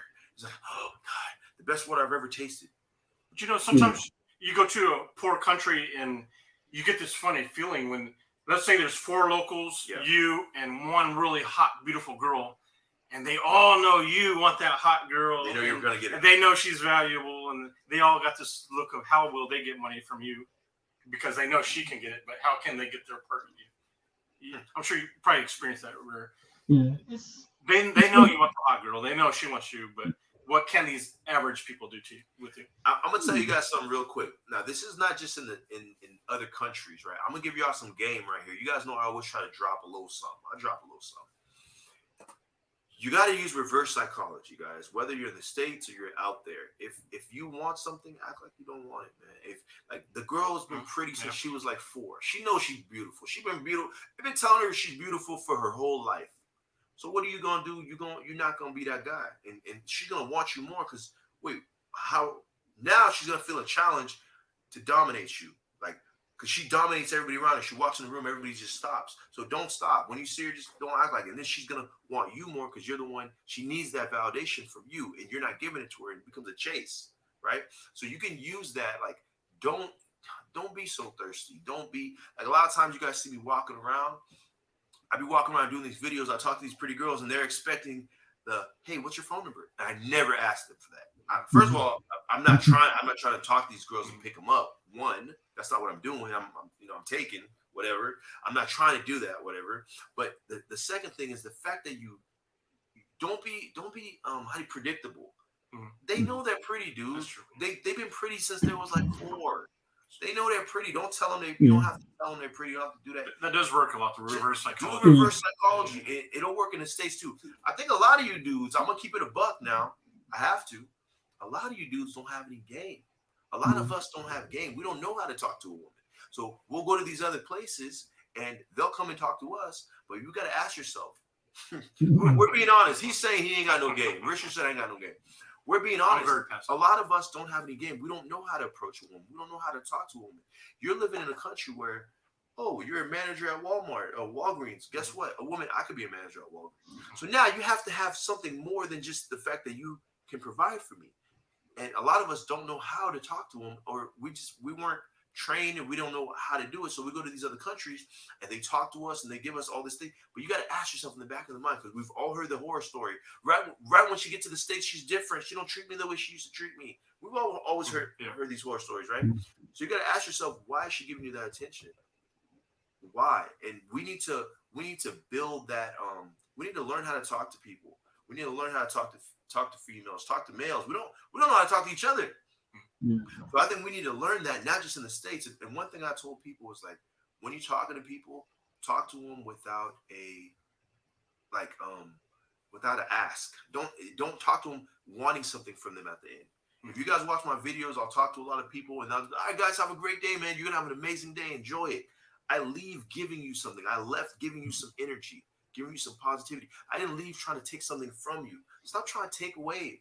Oh, give me your number. Give me this. Give me that. No, I don't need anything from you. I saw you. You're having a great day. Your vibe is dope. Hey, man, I come here. I got my camera. You're having a good vibe. After that, I give you a pound. Yo, continue to vibe. Continue to vibe. I'm gonna go over there. I'm gonna go spread the vibe more, but continue to vibe. Yeah, you're right. You know what I'm saying? Let me read everybody's. DeMarcus says the more exotic the women are, the better. Floyd Mayweather, how tall are you? I'm 6 foot, 6'1" on a good day. What up, guys? Yo, Clifton, what's good? Mr. Paseos. Paseos is in the building. Paseos, excuse me if I'm saying that wrong. Ozzy says, yeah, guys get jealous. He said guys do get jealous. They do, yeah. And I mean, you're coming here. I've seen foreign guys get jealous from me because they know why I'm getting attention. They know it's not because I'm good looking. They know why I'm getting, because I got money probably, and they get jealous. Guys, I always try to act like I don't have money. This is funny. I'm like the weirdest dude, guys. I will do the exact opposite. I went to Dominican Republic. I'm with Philly Dom. I didn't go and get a fancy hotel, a fancy this, a fancy that. I stayed with Philly Dom. The only time I was in a fancy place is when I went to see my dad. My dad was cooking for me. He was doing all this stuff. But be the opposite of what they expect, guys. Mr. Paseo says facts. He says facts. DeMarcus says the mindset is different. Not stuck on how beautiful they are because they know and appreciate things differently. They know they're beautiful, guys. And this is not about the States. This is about here. If you're going to talk to a woman, don't start off with, hey, beautiful, or hey, how. They know they're beautiful. They've been beautiful since they was 4. They call it machismo culture. Machismo culture. That's where the guys are in charge, the boss. Yeah. Oh, machismo culture. Okay. But they don't accept that. Jessica Jocks is they don't accept that in the U.S. They don't accept that. No, you they used to. You almost can't even. It's almost shunned on to be a masculine male in the States. Right. You know, but you could still do that in Dominican Republic, Colombia. You could still be the man. Absolutely. It says that's why there are so many motels and hotels. We at the hotel, motel, Holiday Inn. He said facts. Okay. Mr. Paseo is saying facts, and he's laughing. Clifton, when are you coming back to TJ with Joshua? He called you out, TJ. Yeah, I didn't know it was him at first. Yeah, it's not so I was TJ was with him. You know, I said it was it was like in a babysitting towards the end, but it was cool. But, yeah, you guys did it again. Yeah. Mr. Paseo said that's right. Spit that facts. G Padilla says, great point, Jacques. More than just talking to women, we need to get better at talking to other people. We have a lot of opportunity to talk to all walks of life in the United States. That's a fact. Listen, I'm going to talk to a woman the same way I'm going to talk to a man. That sounds weird. I'm going to say it again. I'm going to talk to a woman the same way I'm going to talk to a man. Why does this sound weird? Because, like, first of all, if you say, oh, I'm talking to a girl, you already psych yourself out. Oh, she's a pretty girl. She's this, she's that. Yeah. No, you psych yourself out. I'm going to talk to you like a human. You're right. I'm not going to talk to you like you're a pretty girl. I'm going to talk to you like a human. Yeah. Hey, what's up? If you guys watch my videos, I'm walking by. Hey, what's going on, guys? How you guys doing? They feel like, oh, this isn't. When I talk to these people, it's not threatening. She doesn't feel like, oh my God. You guys got to understand. I'm a 6 foot tall black dude, and I'm pretty, I'm a pretty big guy. So I'm walking up to people and I'm just talking to them, guys. And you got to understand, I might be a little bit threatening. If a guy walks up to you, he's just looking like this, I might be threatening, but I don't come off with a threatening vibe. I come to look, what's going on, guys? How y'all doing? Everybody good? I'm like in a chill vibe. And most of the time, I'm in my own little world. I got my camera. I'm talking to you guys. I'm chilling. I just have like a chill vibe. And people say I kind of look cool. I don't know. I don't know if it's the chains. I don't know. But we need to talk to people like humans. I'm not talking to a woman, a pretty woman, because the women can sense it, guys. They can feel you coming. They feel your energy. They feel, like I said, I just walked up to the camera. You felt my masculine energy, right? Just me walking up to the camera. It's already an aggressive energy. So we need to come to a place where we talk to people like humans. when I talk to somebody on my lives, when I talk to somebody on my videos, I'm talking to them just like a human being, and I'm in the moment. If we're at a party, hey, what's up, man? The DJ's popping, huh? She doesn't feel like I'm saying, hey, you're pretty, I want to do something with you. You're right. The DJ's popping, huh? Or, hey, I'm at the beach. Oh, this is one of my favorite beaches. You guys come here a lot? You always hear me ask people about the beach. Hey, you come here a lot? Have you been here before? Like stuff like that. It's neutral, because a woman will look at you within 5 seconds. They'll already know if they're interested in you that way, physically, right? Before you even walk up to you, they walk up to them. They already see you walking up to them. They could be talking to a girlfriend. They already sense you coming, like zzz. They sense it. So I hope I'm not over talking, but I like to drop a few goals every once in a while. Yeah, back in the day, about 60 pounds ago, when I used to go to parties and stuff. We say 60 pounds ago? Yeah, just about 60 pounds ago. Yeah, I go to parties, and of course, there's some fine women. It's like sometimes you have all these guys just all popping all over them, and I'm like whatever. And then they realize that it's like this guy's not giving me no attention, so they come to me.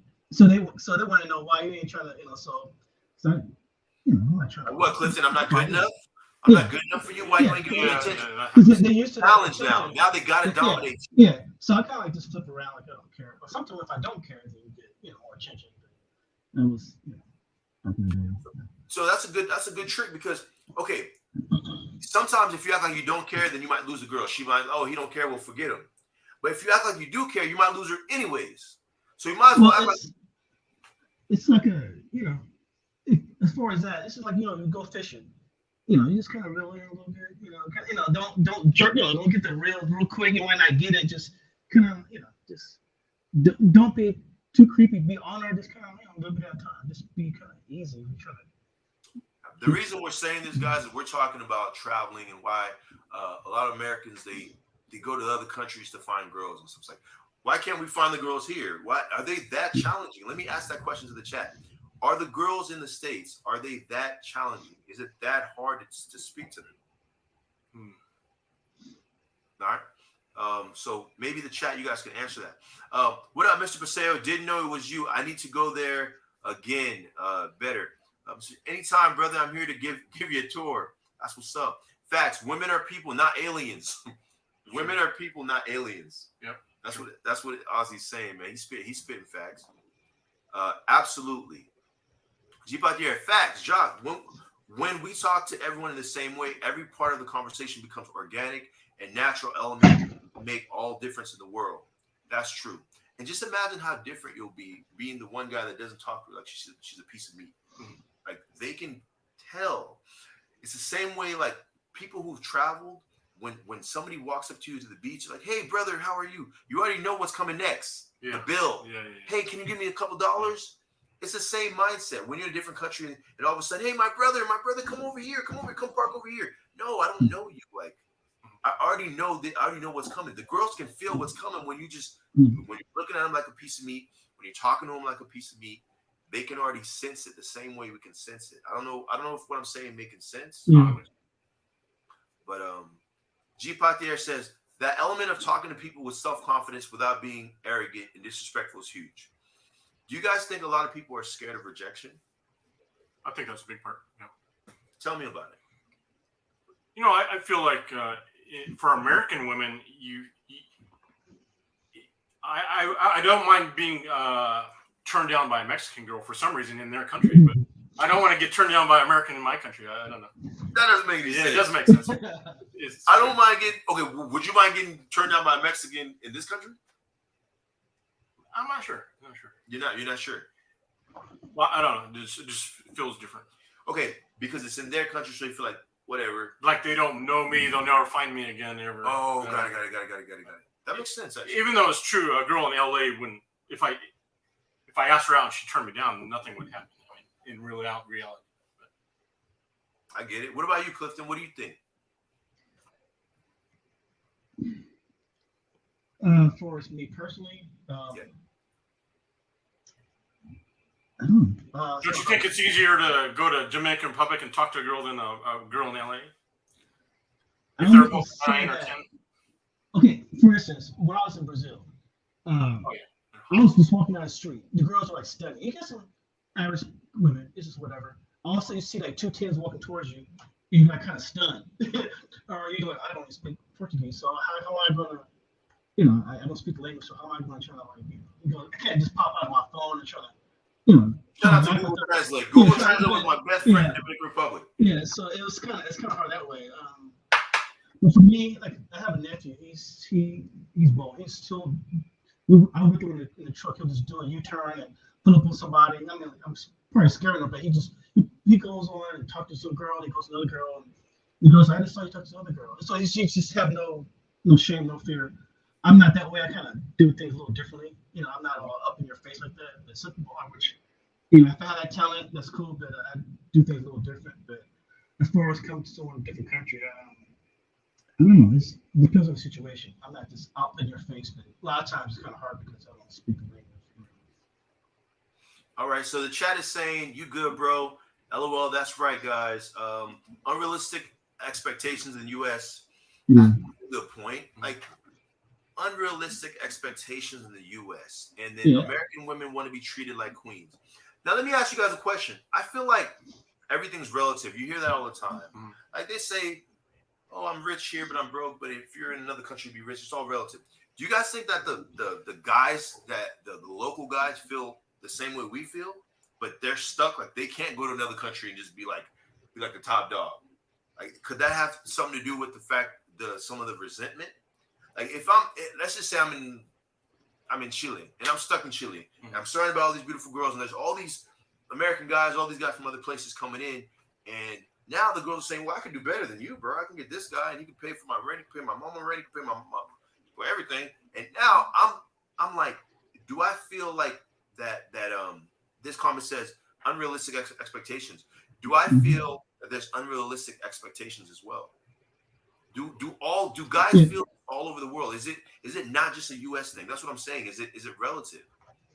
Well, for instance, I was at AutoZone. I'll get some for AutoZone. And some girl parked next to me, and she went to my car, and she was like, you know, flirting with me, whatever. But she was talking about going on a date. She's like, oh, you could take me to Disneyland, and this. I'm like, on the first date. But for instance, if you go somewhere else, it's like you take it to a restaurant, which is not that expensive in some countries, but to expect to go on Disneyland, it's actually 2 women do that. First date, Magic Mountain or Disneyland. I'm like, I'm not spending $300 on some girl I don't even know. So they want something. This is in the States. So they want Disneyland for a first date. Like, you know. So kids wait their whole lives to go to Disneyland. Yeah, I'm not taking first date. I'm not taking you on first date. You might be crazy, you know. So they want the nice restaurants and all that stuff on the first date. Like, okay, I don't know you like that. We could go to Starbucks and see how it goes, you know. Let's see what McDonald's talking about.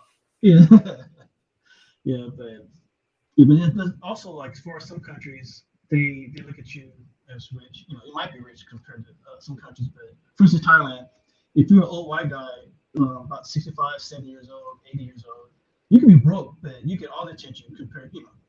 Right. You get more attention than a 20-year-old because they think you're retired and have money. Even with me, it's like they hear me talk and hear me speak and they realize I'm American, and you know, a lot of times I was in a foreign country, and as soon as people hear you speak English, they all turn their heads. Wow. Yeah. That's an ATM right there. Yeah. So I got that attention too. So sometimes, you know, you don't get that much attention. They think you're local, and you start and they hear you speak, and you go, American. You know. So guys, I want to invite anybody else who want to talk about this. Like, this is an open conversation. We're just talking. You can hit this link. You can get on live with me and Clifton and Richard as well. So I want to invite you guys. So MD says, okay, Ozzy says women always go for the higher status men. It doesn't matter what country you're at, where you are, they always go for the higher status men. If I go to LA right now and I'm sitting right next to Ray J, I'm sitting next to Drake, I might be the coolest dude in the world, the nicest guy, might be Jacques Wilkins, whatever. You might be Richard, you might be Clifton. They're going for Drake. Right? I might be the guy who might actually take care of the kids and be a good guy and a loving guy. They're going for Drake. Right? I might be they're going for Drake. So it doesn't matter what country you're at, it's relative. Like, we might be the locals that we're talking about. If we go to LA, these guys with the Lamborghinis, I'm in my Nissan Altima. If I go to Colombia, I'm probably top 1% for income. That's what I'm saying. They know that. But the guys that are living in Colombia, they can't just you're not top 1% here. No, not here. but you can go to somewhere else. You have the access. I'm wondering if these guys in all these other countries if they could just go to somewhere else and all of a sudden be top dog, change their situation, would they do it? Because that's what I'm saying. We have this blessing that we're able to be. I might be nothing here, but I can just go over there, and now all of a sudden I'm Floyd Mayweather. But don't you think the women here are like, hey, I'm going to grow up and marry a lawyer or a doctor? So maybe in Mexico, they're like, hey, I'll marry American. Maybe. I don't know. Is that a goal? Here in, say California, LA, you either have to be either have some money or just be a straight up thug with all his tattoos. So there's some bro guys. They get a lot of bro guys, so they like that danger. So there's some bro guys who straight up thugs with tattoos everywhere. And sometimes some girls like that danger aspect too. So you can be broke and get the girls, but you can have that certain lifestyle that they think is dangerous. And I don't know. That's kind of weird. Ozzy said being an American is a blessing. Ozzy, get on, Mr. Paseo, one of you guys, get on the live with us. We can have like 3-4 people on here. Let's talk about it. He said being an American is a blessing that a lot of us take for granted. But let me tell you something. A lot of people don't know. A lot of people don't know that here you might be a zero, but you leave here, you're a hero. A lot of people are stuck. They don't travel. They're stuck in their blocks. They're depressed. I'm hearing stuff about people killing their wives, killing their girlfriends. Dude, go to the Dominican Republic. Go somewhere else. Get out of this, dude. You're like a 10 somewhere else. You might be a -6 here, but go somewhere else. You don't need I think people don't know that. People don't know their value. Ozzy said being an American is a blessing. Just having that little eagle on your passport, you're lit. People don't know. Cliff is laughing. I was thinking about you go to Thailand. Like, say, I don't travel for women, but I don't travel for women either. I travel for actual culture and stuff. I mean, food. But some places you can't help it. Like you go to Thailand, you could be the most innocent person, and you're gonna have girls on you. If you go certain places, it's just how it is. It's just you can't help it. So you could be the most nerdy guy, unless you're some kind of psychopath. But you could be the dorkiest guy, but you're American or you're just a tourist. They think you got money, so they're gonna be on you. KC Mindset said yes. American men are the goal for women. Not for American women, but yeah, I gotta agree with you. Now, just think about it. Like, I'm from Haiti, guys. So a lot of the stuff I'm talking to you guys about, I really know what I'm talking about. I be doing it in a like an interviewer perspective. I'm asking questions that I sound like I'm just asking it this way so everybody can be involved. But I know what I'm talking about. He's saying American men are like a goal for women. If I'm living in this country and I have a baby with this American guy, at least I have a hope that maybe once a month he might send something, or once every however our relationship, or maybe he might save me and take me out of that. So I get it. The same way that Drake might be a hope for women, right? Yeah. Or a rich guy, because I'd rather have a rich guy's kid than a broke guy's kid, right? Because at least I want to have a kid. I might as well reach for the top. Now, I would love to. I need to get more women on my life because I like having like a full discussion, right? But yeah, so especially in the Black community, Ozzy's saying that a lot of people in the Black community don't know that once you leave this block, that I'm hugging the block. This is my block. The Black community. Let me tell you something real quick. I'm going to say something real quick. Now I'm Black, so I guess I can speak on it. I'm the Black community. A lot of us don't know that, like, all we know. Do you know that in America, if you're an immigrant and if you do something crazy and you get like a felony, that they will send you back to the country you're from? Yeah. Do you know that? Mm-hmm. Yeah. Like if you weren't born in the country, let's just say you came here since you were 2. This is all you've known. You don't know nothing else. If you do something bad, they will send you back to the country that you're born. But the Black, the African Americans, we don't know where we're from. Like me, I have a direct link. I know I'm from Haiti. Mm-hmm. I have a direct link. I know a lot of the African Americans, they don't know where they're from. We came here as slaves. Our grandparents, we don't know what part of Africa. We don't know where. We're doing the 23andMe challenges. We're doing all that stuff to find out. So the Black African Americans is one of the only people that they can't send back. You understand? Yeah. So what we do is, because we don't know where we're from, Black people are naturally a tribal people. naturally tribe, naturally. A lot of fighting in Africa, actually. Yeah. So guess what? If we can't hug, like I could talk to a white guy, he'd be like, "Yeah, I'm a white guy, but I'm from Spain, or I'm a white guy, but I'm from the Irish. I'm Irish white. I'm this white. I'm that white. I'm black people. We don't know. We're just black. We don't know. We don't know. So guess what happens? What they do is we got nothing to hug onto. So we hug the block. We hug our corner. We hug. Oh, I'm from this street. You're not from that street. I'm from that block. You're not from that block.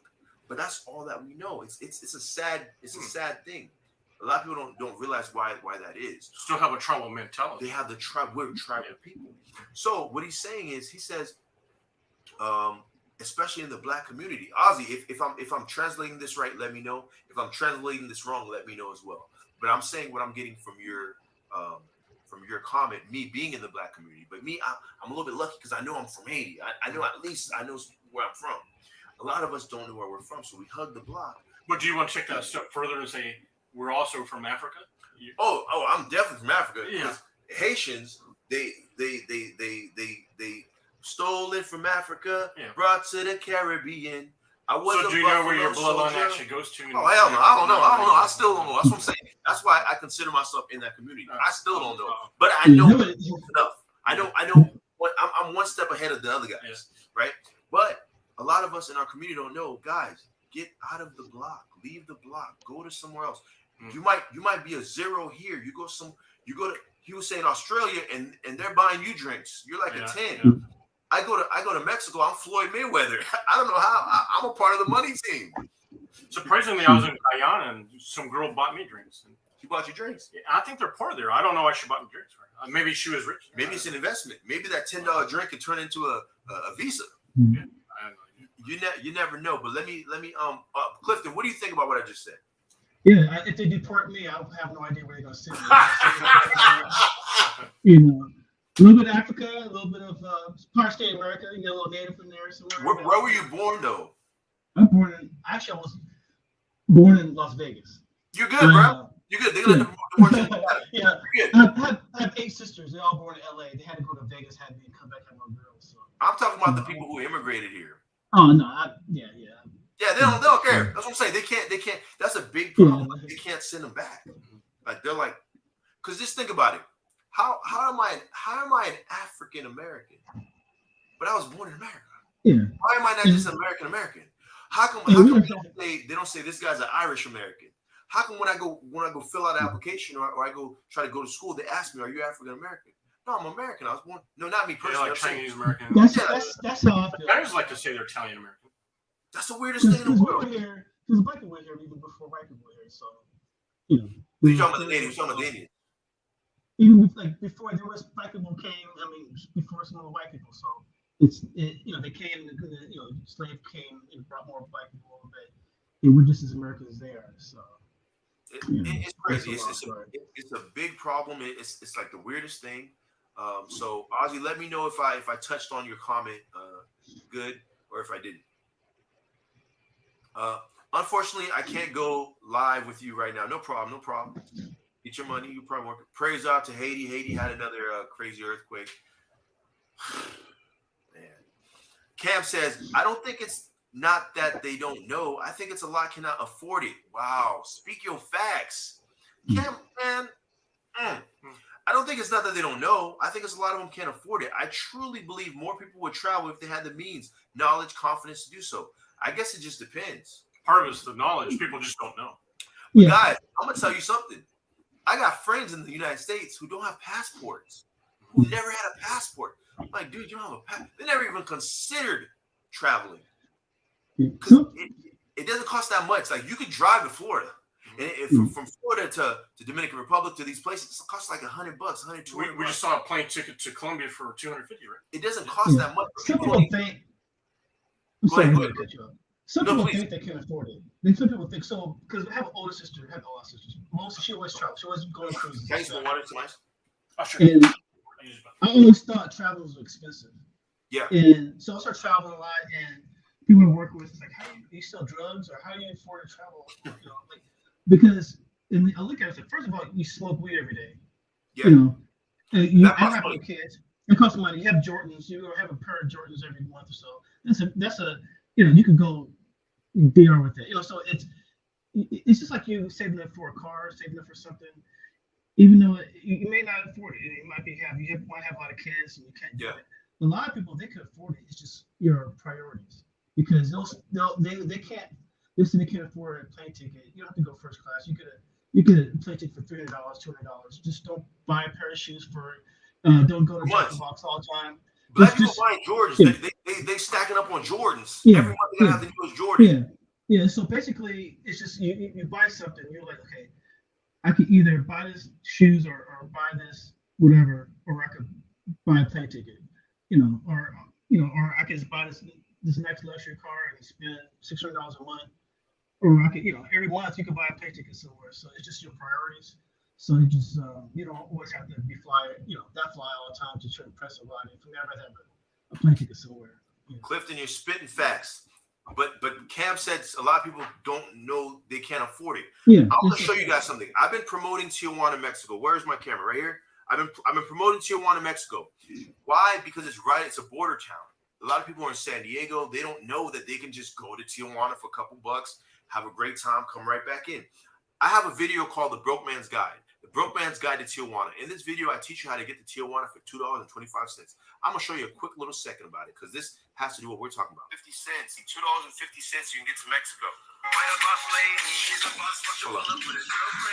All you need is $2.50. $2.50, you can get to Mexico. So I do videos on this stuff, trying to encourage people to travel, trying to encourage people to move around a little bit.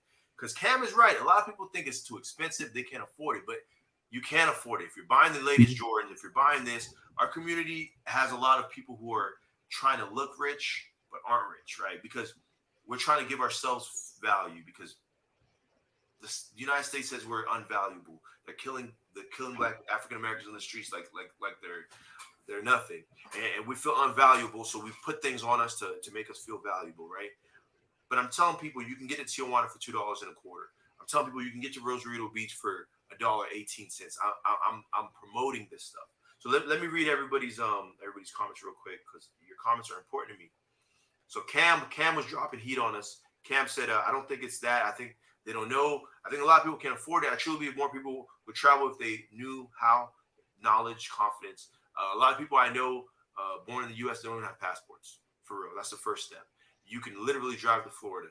You can literally take a Greyhound to Florida. And from Florida, it might cost you $100, $200. You can go to Cuba. You can go anywhere else. Guys, get out of the circle. Get out of the matrix. Shout out to Paris. Paris, shout out to you, man. I always talk about you on these lives now because you gave me so much information the last time we spoke. No lies detected. Paris said I ain't lying. I ain't never lied. I'm going to put the link in one more time. Anybody else want to get in? Paris, you want to get on the link? Get on the link. Hit the link. You can go live with us.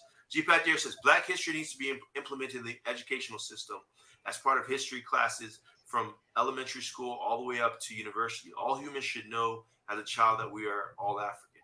Now, guys, history, if you break it up, is HISSTORY. His story.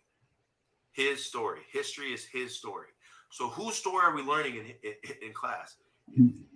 They're not telling you your story. Clifton's laughing. Clifton, you got something on that? No, let's go ahead. They're not telling you your story. They're not telling you your story. Yeah, and now in southern states, they voted to pretty much get rid of Black history, and you can't talk about slavery. You can't talk about all that. You can't talk about civil rights and all that stuff. That was illegal. So they've been telling you guys the same 4 or 5 stories. You're trying to tell me out of all the slavery, all this stuff, there was only Harriet Tubman, there was only these couple guys. You've been telling me the same 4 stories my whole life. That's it. Y'all don't know about the people who most of the people who invented a lot of the stuff in the States. Yeah. Were African. And the Bluetooth, that was invented by a Black woman. I use Bluetooth every day. I had a bad Bluetooth experience. I'll never use it again. But let me get to everybody's comments. Obviously, I got my passport at like 3 years old. It's probably expired, bro. Hopefully, you got it up to date. Thank you. Sipping on a little water got me feeling fantastic. I got my passport. Okay, so yeah, the labeling of African American. Okay, shout out to Deepak here. Says the labeling of African American is definitely a problem. It's going further into the division of Americans. Being American means unity and diversity. We always have to remember America's an idea. America's an idea, the land of the milk and honey. The land of the milk and honey, where anybody can come and make it. Right? We can come here, we can work hard. Isn't that what it is? Yep. That's what they tell you when you try to come through, right? Land of the milk and honey, come here, work hard to make it. White picket fence, get you like set up, maybe a dog, right? I was supposed to say something. Please do. It might sound funny because I'm not a black guy. Yeah. Wait, Wait a minute, Rich. I think it was light skin. Do you? He's not white. Light skin. So I've traveled. He likes it. I've traveled so much that everywhere there's always black guys, and they're always having a good time, great time, and so I would say don't feel like I'm going to go to Mexico and they're going to hate me. Don't feel like that. Don't. It's not like you're going to some white rich neighborhood. I go to Mexico and they ask me to take pictures with me. Yeah, it happens, right? Hey, can I take a picture with you? Yeah, sure. So don't be like, hey, I'm black. They're not gonna like me. Don't think like that. You can go anywhere if you're black. Guys, anywhere that you go, they like you because you look like the guy who was running the Olympics. You look like the guy that was in the Amigos music video. You look like whatever. You look like Floyd Mayweather, which I really don't. You look like Michael Jordan. Anyways, I might be doing the most. Yeah, I was in Asia. First thing they're like Obama, LeBron James. Yeah, they're people have that mindset. What are some names that you've gotten that they've called you that you're surprised? Like, I look like that guy for real. Oh, my life. Back in the day, back in the late '80s, they called me Albie Shore, or they called me Carlton. Carlton. It's not unusual to me. Yeah. They want to see the moves. They want to see the dance. Well, actually, they called me Carlton even before because I had curly hair or whatever. This was when Silver Spoon from the '80s. Yeah. He was in that Pepsi commercial too. He was, kid star back then. So, but I met him in person. That dude, he's short. He's like. Is he really? That dude's like 5'5". I think it's short. Like 5'5". But I was sure they should call me. I was sure back in the day. I've been called kind of stuff. That's so funny. So Cam says, I definitely feel you on that, but there are cases where sometimes traveling just simply isn't an option. Everybody's financial situation may not warrant it to travel. Rent is expensive. He's not lying. I ain't got time to travel. You could go to Colombia and find a place for $300 a month. But do you want to live in Colombia? Do you speak Colombian is not a language, but do you speak Spanish, Portuguese? See, I travel a lot because I have a retirement and pension and disability benefits. That's what he's saying. So some people, you need to change your job or your career, be a computer programmer or something. Cam is saying that everybody can just get up and leave their bills and just go travel. That's true. Which is why people watch this YouTube channel because we're living out the dreams of them. I was going to say that, yeah. So it's keeping us employed. I'm not really employed yet, but I tell people that feel like Philly, make people envy you. Like do things they can't do. Wow. Go to a different country every week. No, Cam is bringing up a big point, man. Hold on. Let me make sure I got everybody's comment. Cam is saying that everybody can do. People got bills. But here's the deal, though. America's set up for you to work until you're 67 years old. It's 67 and a half or something like that, right? Yeah. I was doing my Googles. I found out an American man lives between 70 and 77 years old. Yeah. Which means if I retire at 67, you expect me to die within 3 to 10 years. So you're going to work till you die. That's what they're expecting you to do. Because I remember there was a time when at age 40 you could retire. At age 50 you could retire. Then it became 55. Then it becomes 60. Then it becomes 65. Now it's 67 and a half. Yeah, they want to make it higher. I mean, you can retire when you want, but you can retire when you want, but we're going to take half of it. What do you mean you're going to take half of it? So I'm saying this to say this, Cam. I'm saying this to say, if we can save up every job that you have, they give you like a month's vacation a year, right? 4 weeks. Mm-hmm. If we could save up to buy Jordans, to buy the Mercedes Benz that we can't afford, this that we can't afford, to make people see that we're worth something, why don't we just go to another country for a month, save up, and go see that? But Cam says, Bentley, believe me, at some point, everybody should take the time to travel and experience it, so maybe they'll feel more willing to next time around. I believe it. Mr. Paseos is saying, Facts. Okay. Ozzy's saying, yeah, they're getting rid of critical race theory everywhere. What? Clifton, you heard about that? They're getting rid of critical. Yeah, that's what I'm saying. Like you can't talk about it anymore. Like in the South, you know. Like the South don't want. They don't want that history shown. Yeah. They don't want that history shown. Not at all. But when I was in high school, the season or whatever the school year ended before we got to the king and stuff. So whenever you got to that, so you learn like Black history, some other means. You know, they don't teach it in school. Not out here. Mr. Marcel saying, "Oh, I see you, Cam. I'm about to put you on." Hey, What's good? Homie, Cam, you went ahead and did the LeBron thing. You just went ahead and just. I told you I was. Chopped it up. Let me get to everybody's comment. I'm gonna get to you guys. Okay, Mr. Marcel says Mexico has milk and honey. Mexico has milk and honey, which means that the goal of I'm going to Mexico, I'm going to the States because it's the land of the milk and honey. I can get it. He's saying you can do it in Mexico. Where are we going to Mexico? Viva Mexico. All my videos, I'm saying Viva Mexico. LOL at Obama. Cam says Clifton, I'll be sure was the man from what my mom used to tell me. Hey, yeah, that's what I'm saying, man. I'll be sure you was the man. Oh, is that your little girl? Yeah, it's my daughter, Kiana. Oh my goodness. Hi, beautiful. Thanks. Hi. How is school going? I know you're back in school now. Yeah. How is it? Did you miss your friends? How is it being in school in person?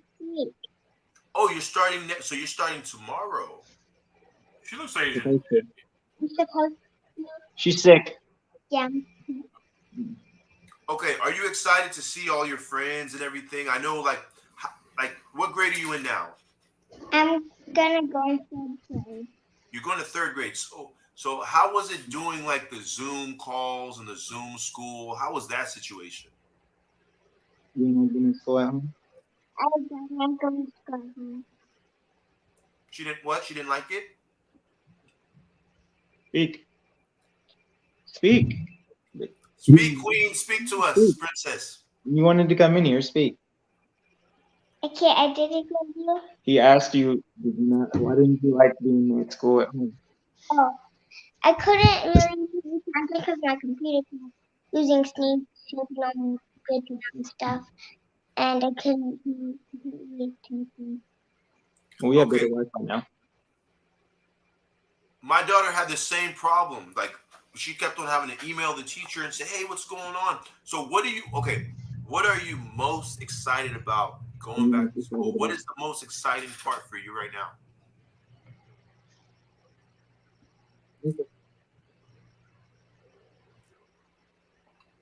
Well, I'm excited about my new teacher, my new friends, my new school.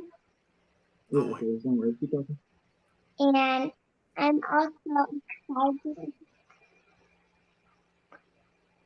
About what? I'm also excited about what? You know? the park. Oh, the park. The park. You're excited about recess. All right. Yes. All right, I got one last question for you, okay? Because I know it's should be almost bedtime soon. So, okay, what is your favorite subject? What is your favorite subject? What's your favorite thing to study? What do you like the most? Science. What is it? Science. Oh, she's a smart one, Cam. Mm-hmm. What do you like about science? Tell me. What do you like about science? We can learn about plants. Bless you. Well, we can learn about animals. We can learn about planets and stars and stuff. Like lots of stuff. That's amazing. I like to learn about bugs sometimes, spiders and stuff. You know what? I think I have a feeling that's coming over me. I think you're gonna change the world. You can change the world? I don't know what it is. I think maybe it's your smile, the way you're smiling when you're talking about science. I feel like you're gonna change the world. You're gonna make it better. Am I right? Are you right? He's right. If I'm right, you got to give me a thumbs up. Am I right or am I wrong? You got to let me know. Am I getting 2 thumbs up? No cap. No cap. I don't even wear a cap. No cap. Good night. Night. Good night. We're so proud of you. We're so proud of you. I'll see you in a bit. Okay, I'm gonna go to my room. Good night. Okay. Damn, you got a future scientist in your hand, bro. Yeah, she had to talk. She saw I was on the live and popped right in. That's how the kids be, bro. Why you looking like LeBron after he shaved his head after losing the? I told you it was coming. You said you might go all the way with it. You said you might go all the way with it. Yeah, it's Ball Boys, man. Although, right. Clifton, I am jealous, man. Enjoy the hair. Yeah, Clifton, what's up with you? Why you got all this hair for? Why you got to stun on us like that? You know what's funny is I was bald. I went bald for a few years because I quit short and I got lazy. I was like, you gotta shave it. So after when I went to Brazil beginning of the year, I was getting bit by bugs. I'm like, I can't shave it. I'm getting bit, so I let it grow, and I just let it grow out. Since it's whatever. I tried to cut it last night, but I'm gonna cut it again because kind of cut myself. Yeah. You guys are Yeah, notice the word shave wasn't in there. You got to cut it. I had to shave. I was cutting it out, shaving, but yeah, at least I can grow it. I guess that's a good thing. So, hey man, the bald head. If you know how to do it, bro, you can get away with it, man. I've been getting away with it. Really? Also, another reason why I started cutting my hair short because the gray hair. So, oh shoot, I thought I lit my hair. And, oh shit, it's gray hair. So. Well, let me get on. Let me get on. What time right now? Is it? It's 11. Okay. Let me get on the Let me get everybody's comment real quick, so then we can get to camp. Okay. He said, I get friends that work for the airlines. Buddy pass is a real thing. Oh man, buddy pass is a real thing. He said, Clifton, we age like wine, fam. Better with time. Ozzy says, have any of you ever been to the UK? I heard good things. Really want to visit soon. Anybody been to the UK? I lived there for like 4 years when I was a kid. You went to the UK? I lived in Manchester for like 4 years. Do you remember? Yeah. How was that like? Do they really have those guards that can't move? Even if you like do this to their nose? That's more so. That was more so towards. I was in Manchester. You're talking about like in London. But we've been out there. Yeah, we were seeing them, but You can test your nose. we would see them, but like I don't know. I never paid that much attention to them. Have you been over there where you could see the guards, where the guards are like they can't move? You been in that part of the world? Like UK or something? Yeah, you can talk. No. Man, he in Cambodia. Say no. Cambodia, actually. Sorry. Cambodia. Cambodia? Is Cambodia lit? I think it's picked up a lot. When I went there, it was unknown. Now it's like picking up. Oh, wow. Yeah.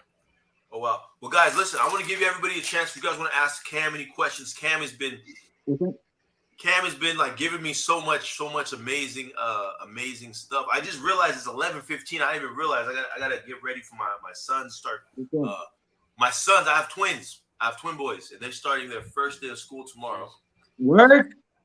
Already? Bruh, they're about to be 5, so I'm on daddy duties. But I see Cam. I see on your daddy duties, man. I see you doing your thing, man. You're a real dude, man. Clifton. Hold on 1 second. I literally just texted you in twice already. Oh, I'm with Clifton. No daddy duties. Yeah, Clifton skipped the bullet. I don't know how Clifton dodged the bullet. Clifton, how did you been out here swinging that thing and you ain't? What happened? It's because he was like, I'll be sure. He been swinging it in different countries too. I have a couple of comebacks, but I'm trying to keep it G-rated. But I had a couple comebacks. But yeah, it's just I got to 20. I'll get married around 25. I'll get married around 30, and it's like, oh, I got the less. And now I'm like, I'll be 50. Well, I'll be 49 in a few weeks. But it's like, now I'm getting kind of too old. Unless I'm living in another country and have a farm, like 15 wives. Men don't get too old to have kids. There's petite in Thailand too. What did you say about Thailand? Okay. I said there's some petite ones in Thailand too, but you get more of a mixture in Laos. So they're saying that your pullout game must be on a different level. Ooh, strong. I had some condoms breaking girls and bro, chill, man. Keep it PG. like in like in Colombia and Guatemala, had condoms breaking. The women. Give it, PG. Use The women are like, oh, You can't get pregnant through your it's mouth. okay. All right. Yeah, that's what I want. Because they know you're American. It's okay. There's a check. The baby's coming. The check's coming. Have a baby by me, baby. Be a millionaire. So, Clifton, your pullout game must be exceptional. You said you're almost 50, and you ain't got. You might have a Cliftonio somewhere in Brazil. You don't know. A Clifton Enrique. A Cliftonio. A Cliff Jose. Well, somebody gonna watch this live and show up at his door next week. Yeah. Talking about that. It's like I want to say some stuff, and it's like, okay, somebody be watching. And like, Keep it PG, guys. And then call my sisters and be like, hey, your brother's on YouTube. You know, talking about his, you know, I'm gonna tell y'all the funniest thing. Have y'all ever went to another country and saw somebody who has like the upper body of somebody you know and then the lower body of somebody else? Or like the face of somebody you know and like the body of somebody else? I feel like people were all mixed up all over the world. There's a dude in Africa who looks just like you, Clifton, looks just like Cam. You know what's funny? This is girl. This is like 20 years ago. She was a model actually. She's from the Bahamas, and she was at first she was like kind of acting weird. She's like, you remind me of Oh snap! She's like her brother-in-law, right? It's like, You have to blow his face out like on Cops. Hey, Cliff, they said the child support is coming. Stop talking, bro. You made it to 50 years without the child support. Be easy. Yeah, there's this one girl. She would keep saying like, "You remind me of my brother-in-law. I hate him." And I was like, "What?" But after I went to her house, like a month or two later, she showed me her wedding picture, and it was the first time in history that someone actually told me that I looked like somebody. It looked like me. It was kind of weird. It looked like me with a beard. And that kind of freaked me out. I'm like, damn, look just like me. But usually people say, "Oh, look like Juwan Howard." I'm like, what do you want down Juwan Howard? You know, so Juwan Howard.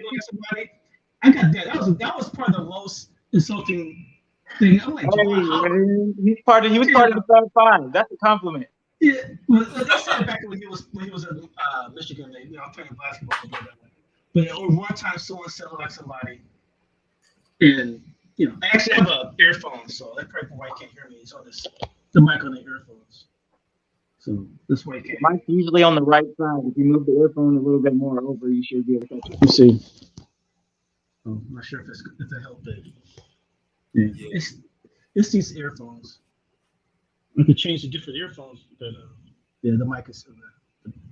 Hey man, you guys giving me. He said, Jacques, you're developing into something special. Y'all killing me, man. This is the weird. Thank you guys so much for the I've been compliment. telling you that since high school. Come on, fam.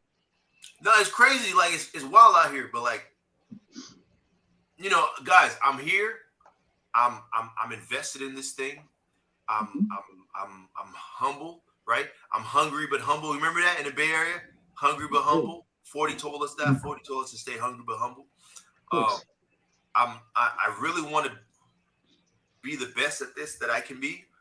That sounds like some military training. Be the best you can be. Be all you can be.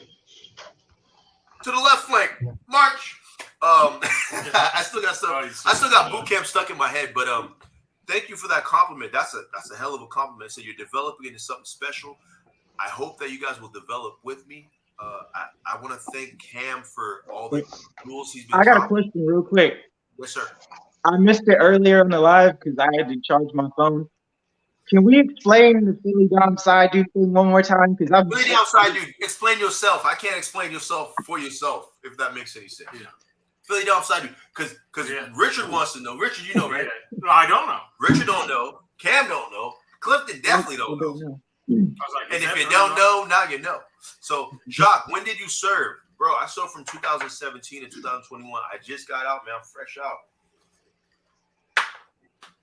It was tough, man. It was tough, but I mean, you saw me through my little serve, Cam. You saw I was posting pictures. I was proud. I was proud to be in it. I wasn't like hiding. Was you wondering when you disappeared too? Yeah, I mean, I was gone for 6 months at a time. A month at a time. But that's how the military game go. Yeah. It's like I didn't even know you joined the military until you got back guys, from I remember being off at sea and coming back and wondering who won the championship, who won the basketball league, who's this? Like coming back and just feeling like this place. Thank you for your service, brother. It was I always say this when they say thank you for your service. I say thank you for your support, and I say it was a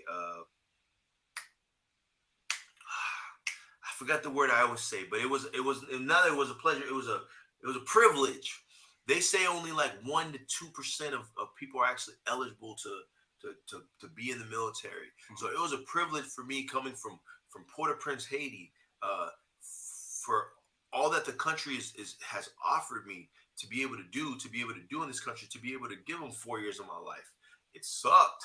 There was times when I had to deal with depression. I was out on the ship on duty, and I was just like sad. I've got stories to the yoo-hoo, but this gentleman right here, we should be thanking him. He did 20 years. 20 years. He did 20 years in the game. So thank you for your service, sir. I just dropped my little time in the hat. Because of that, I don't have to work anymore. So. Because of that, he's retired. He ain't got to work anymore. Can you hear me better now? Okay, yes. Sense. You hear a lot better. Okay. Different. Okay. Cam, read that for me.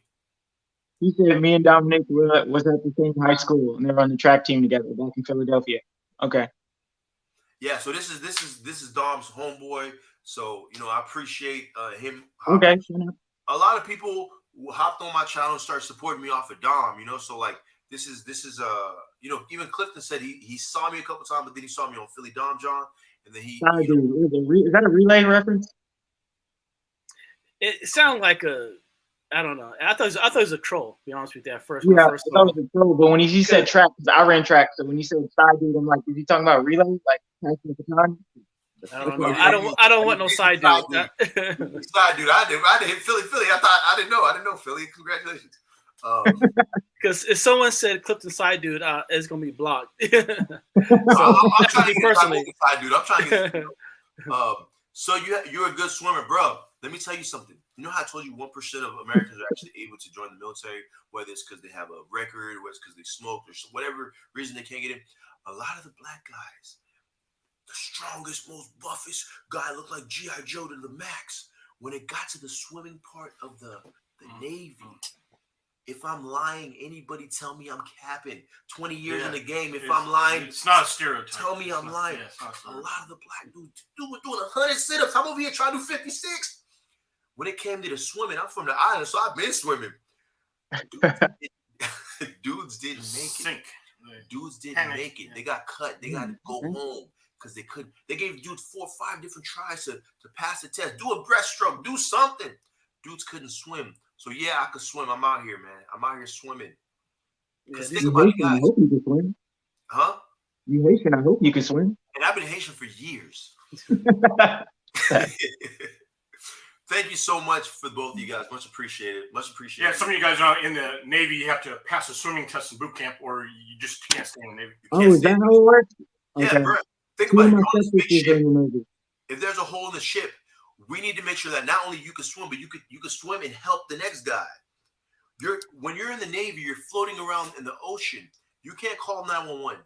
You can't call anybody. You have to be your own 911 on the ship. You have to be your own doctor. You can't call. They could fly you out, but you have to be your own everything there. So,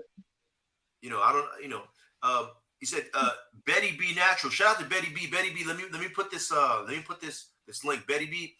I'd love for you to hit this link and go on live with us. We were talking a lot of stuff today about women and men, and I always love having a female perspective as well. We're kind of towards the end, but I value our queen's perspectives. So I'd love to I have some more questions. If you want to get on the live, I'd love to ask some questions as well. Philly Dom said exactly. So Philly Dom side dude. So he was in a relay with him. It's a okay. Yeah. So it's not a reference about side dude. I don't know why I didn't think of that. The first thing I thought. Clifton, don't disrespect me, brother. No disrespect, bro. Much love, and this channel is all about love. We have a good time though. I let people clown me. They clown my bald head. They said I look like Young Jeezy. Hey, no, there will be no scalp shaming on this live. None of that. So we try to have a good time, but Philly Dom side dude is definitely 100. He's definitely he's already been verified. I talked to Philly Dom. He said that's the man's. That's $100 grand. So Philly Dom side dude is yeah. But please understand our not understanding. Understand that we didn't know. Understand why we didn't know. G Patier says, "Yo, Jacques, gotta give you props for the live the other day celebrating monetization. All the positive vibes and knowledge goes a long way, man. Anyone who missed it should go check it out." Yeah, that was fun. I mean, no pun intended, but it was. Was that the night, in fact? The margarita night? That was the margarita night, man. Oh, yeah. Yeah, we was on live then, too. Cam was on that one. Cam was dropping jewels on that, too. Did you get that one, Clifton? Was you on that live with the margarita? I was partially. I know you had margarita, but I think I had to go to work. I didn't finish it. But I think I caught the second half of that live. Yeah, I was just telling people. Drinking your orange juice and water. Yeah, a dip of orange juice. I was telling people about my journey to being monetized. I was trying to encourage the younger. I have a lot. You guys don't know this, but we're almost at 2,000 subscribers, and like these small channels are like. Run it up. Wait, you went from 1,000 to 2,000 that quick? No, we're almost at. We're at 1,700. You gotta wish it to existence. We're at 1,700. But still, 700 and that's a lot. We're moving. That's right. Yeah, we're moving. In fact, we're slowing down because I want to apologize to you guys. And Cam said stop apologizing. Like I was dropping video, but I had to slow down because I'm doing my number one job as my daddy duties right now. So I'm not dropping all these dope edited crazy videos because right now I'm focusing on getting my kids back to school and getting set up. But as soon as I'm gonna be dropping I'm doing more lives now. So take this time to get to know the guy you're actually following and know that he actually appreciates you guys. But on the live, I was just telling people how I got monetized. Mm-hmm. I was telling people the 10 things I learned. I told them about my journey, and I was just trying to encourage them. I got some people following my channel, like FlexTube. He's got like 100 and something subscribers, but this guy's an amazing YouTuber. He's a great guy, and he told me some of the stuff I told him was helping him. Like I told him, if you put on your YouTube channel content not made for kids, they will not allow, YouTube won't allow people to comment under. And he didn't know. I went to his channel, I was trying to show him love, and I couldn't comment, so I had to tell him, take that off. And now he took it off, and your channel will grow. The more comments you get, the more engagement. Mm-hmm. So I was just trying to, I feel like I didn't make it, but I feel like I hit like a goal. So this is a tribe, this is a community. Guys, you don't know, we have people that are part of this 2,000 that are doctors. We have people who are retired Navy veterans, 20 years. We have people who are great fathers. Cam does so much. Cam, tell us a little bit more about what you do, bro. Just tell us a little bit. What do you mean? The stuff we're talking about, how all the different streams that you had, you're doing. I mean, how you work with Young California, all this stuff. Tell people. I mean, there's some real people on my channel, guys. You decided to show the old videos from the Phoenix, the ADHD years. It started from promoting to get free tickets to go to the concert, then meeting the DJ, and joining a street team, then running the street team, to doing events, to doing more concerts, doing the Young California concert series, and starting Young California in general. My mentor, like my boss, like my best friend, DJ Amen. You remember on Instagram, everybody used to wear them hoodies or them shirts that said like "blessed." Yeah. If you guys don't know who, tell us who DJ Amen is and tell us what his job is now. His job title. Native, just a local boy, DJ for KML. He's program director for iHeart. Say that again. He's program director for iHeartMedia, so like KML, it's like all Clear Channel stuff. Like KML. You guys hear that? Like his best friend that he works with, that he does like promotion marketing with. Yeah, he's a content and program director for like 2 radio stations. So one in the Bay Area, one in LA, and then I helped him start the little media. It's like a tastemaker site. Media. Just check it out, youngcalifornia.com. Check that out. I think he also DJs for the Niners. He does. He DJs for the San Francisco 49ers. Ooh. Anyways, outside of that. Yeah, I mean, he does a lot of stuff, but mostly it's just helping him build that up, to build the platforms for that. From that point, it was then adulting, then all the unfun stuff. Exactly. And Clifton, for some reason, I don't know how, but he dodged the bullet. He's almost 50, ain't got no kids, and he's living his best life. Yeah. I'm sensing some capture over here. It's- That's and probably it's- something you don't know about. Some kids that aren't on his You tax. had the Jerry curl back in the day, I'm sure. You had the curls. It was intentionally not trying not to have kids, but you know, but hey, hopefully I find out about them another, you know, later on in life when I'm 60. So by the time they tell me they're already 18 and not, you know, do all that child support, you know. You're not back pay. I hope you don't get that back pay. Because it'd be no traveling. I'd be, He's like, hit me when I'm tapped out. I'd rather have kids in a different country where child support is probably, you know, $3.95 a month. You know, just let him. Let him have $3.95 Clifton, you can feed the kid that you abandoned. Yeah, exactly. You know, you know. Bring him a Tijuana. Give him $100 and let him turn up. He'll be nice to you after. For 68 pesos. Yeah, I'll give him 68 pesos. You know. All right, guys. I say all this to tell you guys that being a part of Young Grown, my tribe, my family, my YouTube family, we have a lot of amazing people on here. And I was doing the live just telling people thank you for being a part of my tribe, part of my family. And I was also expressing the 10 things that I learned that maybe you can help them in their lives. Maybe you can help them in whatever you're trying to do in your life, right? So that's what that was about. He's saying, dude, I hope if you guys didn't check out that live, go check out that live. It was amazing. A lot of great things that was said in that live that can help you in whatever it is you're doing in your life. Maybe you're not trying to be a YouTuber. Maybe you're trying to be you're trying to go back to school. Whatever you're trying to do in your life, man. So Philly Dom, side dude, I wasn't trying to be disrespectful. I just didn't know. Shout out to Clifton. You better go live when you get that first plaque from YouTube. Bro, I can't wait to get that silver plaque with it. I don't know the order it comes in. Hold on, he's about to show. Oh, you got I Am Marvis, huh? Oh, he left it here. I know it. I know. Hey, no, don't do that. I want to show this on us with the YouTube plaque. Well, I don't want to do that. I want to. So Richard has I Am Marvis 100,000 plaques. So this guy trained this guy. So I'm about to get trained from a guy who's really out here. So anyways, let me get to this. Okay, showing love to all the different countries, most definitely. Ozzy, Kevin was there with me and Dominique. Okay, Kevin was there. Kevin Hart went to school with Dominique and also with Philly Dom side dude. That's also a Philly Dom side dude. Kevin Hart, you know Kevin Hart is a Philly John. Yeah. He must have been the class clown. Each one teach one. The true love. That's right. That's love. I'm being mentored. I told you guys about being humble. Like, I'm a real humble dude, man. And I'm being mentored, so I'm supposed to say it. So Betty Natural says, Mr. Jacques, I'm watching your live at work. I get off in an hour, but I would definitely love to join your live tomorrow if it's early, okay? I work in the evenings, no problem. Hey, I'm going to give you my Instagram at IamJACWILKS.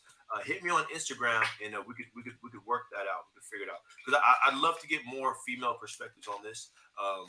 Because I feel like I can learn a lot from a female perspective, and I think we all can. We were talking about why American dudes always go out of country to get girls and stuff like that. So, you know, I like a round discussion. Mr. Paseo is laughing. Fit upside dude. Ozzy, back in high school, nobody knew who Kevin Hart was, just another student. That's usually how it goes. All right, so guys, I want to thank Cam for being on here. I want to thank Clifton. I'm about to sign out because I got daddy duties. Of course. Cam, much respect to you, brother. All right, see you. Much love to you, Clifton. Much respect to you. I got single man duties. He got single man duties. Guys, I'm gonna end this live the same way I always begin it. All right, I always begin it with positivity. I always begin it with love and respect, guys. I thank you guys. I gotta thank Richard too, man. Oh, you're welcome. Thank you for inviting me into your man cave. Thank you for letting me go with full HD. This is different video quality, huh, guys? Y'all like, yo, Jacques looking clean right now. Do you have anything you want to tell the people? No. We'll come earlier next time, and I'll actually we'll start from fresh. Everything up. Okay, sweet. Yeah. So I'm in training, guys. I'm really trying to do this, man. Some of the when people become a professional, what they do, they go through a lot of training. Before you can become a leader, you have to know how to be a follower. right? Before you can become a leader, you have to know how to be a follower. You have to be teachable, right? Before I could teach anybody else something, I got to be coachable and teachable, which is what I'm doing. So I'm going to tell you this one thing. And I tell you this every time. And the thing I'm going to tell you is this. I think some of y'all, hold on, what do y'all think I'm going to tell y'all, man? I tell you this every day. Tell me, type in the chat. What do you think I'm about to tell you? At the end of my live, I always tell you this. I'm going to give you a second to type it in. Let me see what y'all think I'm going to tell you. Let me see. And I'm going to tell you right now. I'm going to let y'all type it in. What I'm going to tell you is this. You're going to make it. You're going to make it. I'm not sure where. But wherever it is that you headed, you're going to get there. You're going to make it. Because we young and grown, man.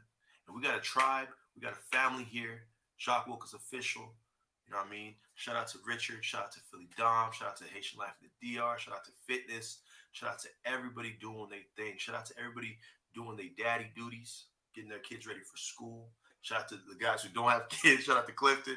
Shout out to the people just trying to better themselves. What is young and grown? What am I talking about? Jacques, what are you talking about? You're always talking young and grown, young and grown. What are you talking about? What I'm talking about, what is young and grown? What does it mean to be young and grown? Young and grown is being young, but having a grown mindset, always being motivated, always trying to do more, always trying to accomplish things. You have goals. I got a lot of young guys on my channel who are young and grown, man. I had my young dude the other day. He's 11 years old. He's a singer, and he's doing his thing. His name is Liam. Shout out to him. Or being grown and still having a young youthfulness about you, a young heart, not letting the trials and tribulations of the world, of your life, all the scars make you bitter. You know, we know those. Every one of us has that uncle who's super dope at the family barbecue. He still is like a young guy. That youthfulness. That's what young grown means. So I want to shout out to all the young grown people out there, all the people that haven't let life beat them up and are still keeping their youthfulness about them and still say, I want to live my life. I want to have a good time. Because that's what we're doing here. We having fun. We living life. We nice and young. Got to say we lived it right. We're young and grown. We don't need no one's approval. We're at the point of our lives now. We don't need no one's approval. So let's live it to the fullest. And once again, guys, you going to make it. I'm not sure where. But wherever it is that you're headed to, you're going to get there. I want to make sure I read everybody's comments before I leave. Betty said, you definitely have the personality for YouTube, Jacques. I'm sharing your videos. Great work. You will go far with this. I will contact you on Instagram. Thank you.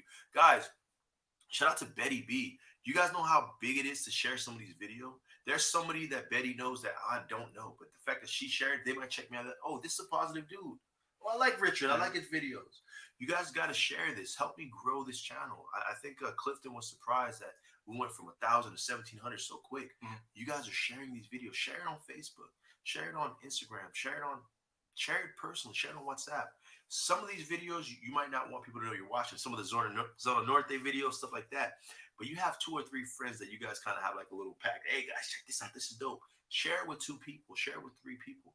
Help me reach one more person. Help Richard World Traveler reach one more person. If you guys haven't checked them out, Richard, put some on the chat real quick so they can check out. Yeah, recently I was Richard World Traveler, and I went back to Richard World. But hopefully later this year or next year I'll be at Richard World Traveler. He trained Philly Dom. He trained Ayamara. Go ahead and grab it. Go ahead and grab it. He's gonna go grab Ayamara's. Ayamara, if you've seen this, much respect to you, my brother. My brother from Africa, doing big things. You left your plaque here with the man who helped you out, and he's grabbing it. I want to show you guys what the goal is, what we're headed towards. But this is not my achievement. This is not my thing, you know. But we're headed towards greatness, guys. We're working towards greatness. We want to shout out to Ayamara. If you guys get a chance, check it out, guys. This is what we're headed towards, man. You're gonna see it. No, you can't really see it. I'm gonna but this is for Ayamara. So his thing is IAM _ Mara. I'm gonna put it on here. If you guys get a chance, make sure you check out Richard MARWA. This is Ayamara. This is his plaque. 100,000. How much he got now? About 260. He's got 260,000 followers on YouTube right now. Right. This is when he hit 160,000. Ayamara. You guys can see that, right? Yep. You can see right there. Make sure you follow him. Richard was in. He left it with Richard. Yeah. He left it at Richard's house because Richard helped him out a lot. And Richard's a real dude, man. He helped Philly Dom. Now he's taking me under his wing. He's trying to show me a few things. So, guys, I'm invested in this. I'm growing. I want you to grow with me. Be a part of my tribe. I'm coming out with the young, grown merchandise real soon. Everybody's been asking. The video quality is going crazy right now. Yeah, I think so. The internet. The internet's going crazy. Yeah. So, guys, you're going to make it. I'm not sure where, but wherever you're headed, you're going to get there, man. Always solid, Jock. We all need to believe we're going to make it. Yes. Yes. Mindset is key. Yes. Richard's World, I am Mara. Yeah, Mara is how I found Richard, and then Philly, and then you. So, guys, Mara will be back here next month. Next month, I'll be with him next month. He's gonna be. See you too. Yeah. I'm gonna link in with the fellas. We'll try to have a meetup. We'll try to have a meetup in San Diego, guys. But that's what we're headed towards. We're headed towards greatness. So continue to rock with me. Continue to stay on my channel. Thank you guys for your love. Thank you guys for your respect. Thank you guys for sharing the videos. Share the videos. Go on the channel. Find 2 or 3 videos you rock with. Share them. Share them, guys. We're gonna get 100,000 subscribers. We're gonna blow up. We're gonna do great things. I want to make Young and Grown so big. I want us to go and do philanthropy. I want us to do some amazing things, and I can't do it without you. I can't do it without you guys. I mean, I got the motivation. I got the personality. I got the drive. I got the mentors. He does it. Yeah. You know, I got the mentors, but I need you. I need you to share these videos. Share them with some people. Bro, we are riding with you all the way to the top. Let's go. Are you guys in SAC? We're in SAC right now. Yep. Shout out to the Sacramento Kings. Let's go. Let's go, guys. Let's make it. You gonna make it. I'll be right here with you. I'm in your tribe. You're in my tribe. Let me know what I can do to support what you got going on. If you ain't got nothing going on right now, hop on my back. Let's get this to the top. I'm hopping on your back. I'm rocking with you. Teamwork makes the dream work. You ain't never lied. We're all family. We got this. We're going to make it. So share these videos. Share the Zona Norte videos. Share the how to get to Mexico for $2 videos. Share all that stuff. Let's get this to the top. Let's do it. What do you say? You're going there for sure. That's why I'm here. We rocking. So one more time, you gonna. I wouldn't help him if I didn't believe in this guy. You don't have to help me. He's not scamming me, guys. I know. You guys should see. You guys should see the place I'm in right now. There's all these amazing cameras. There's all this like expensive stuff. This dude's the real deal. He just pulled out a 100,000 subscriber plaque that he just has in his what is that? In his closet, like it's nothing. Like shout out to Ian Mara, who's now at 264,000. About 260. 260,000. Shout out to Philly Dom, who's killing it all over the world right now. So, anyways, guys, blew up fast too, yeah. Philly about to be gone. Yeah. So, guys, I'm not gonna take too much of your time.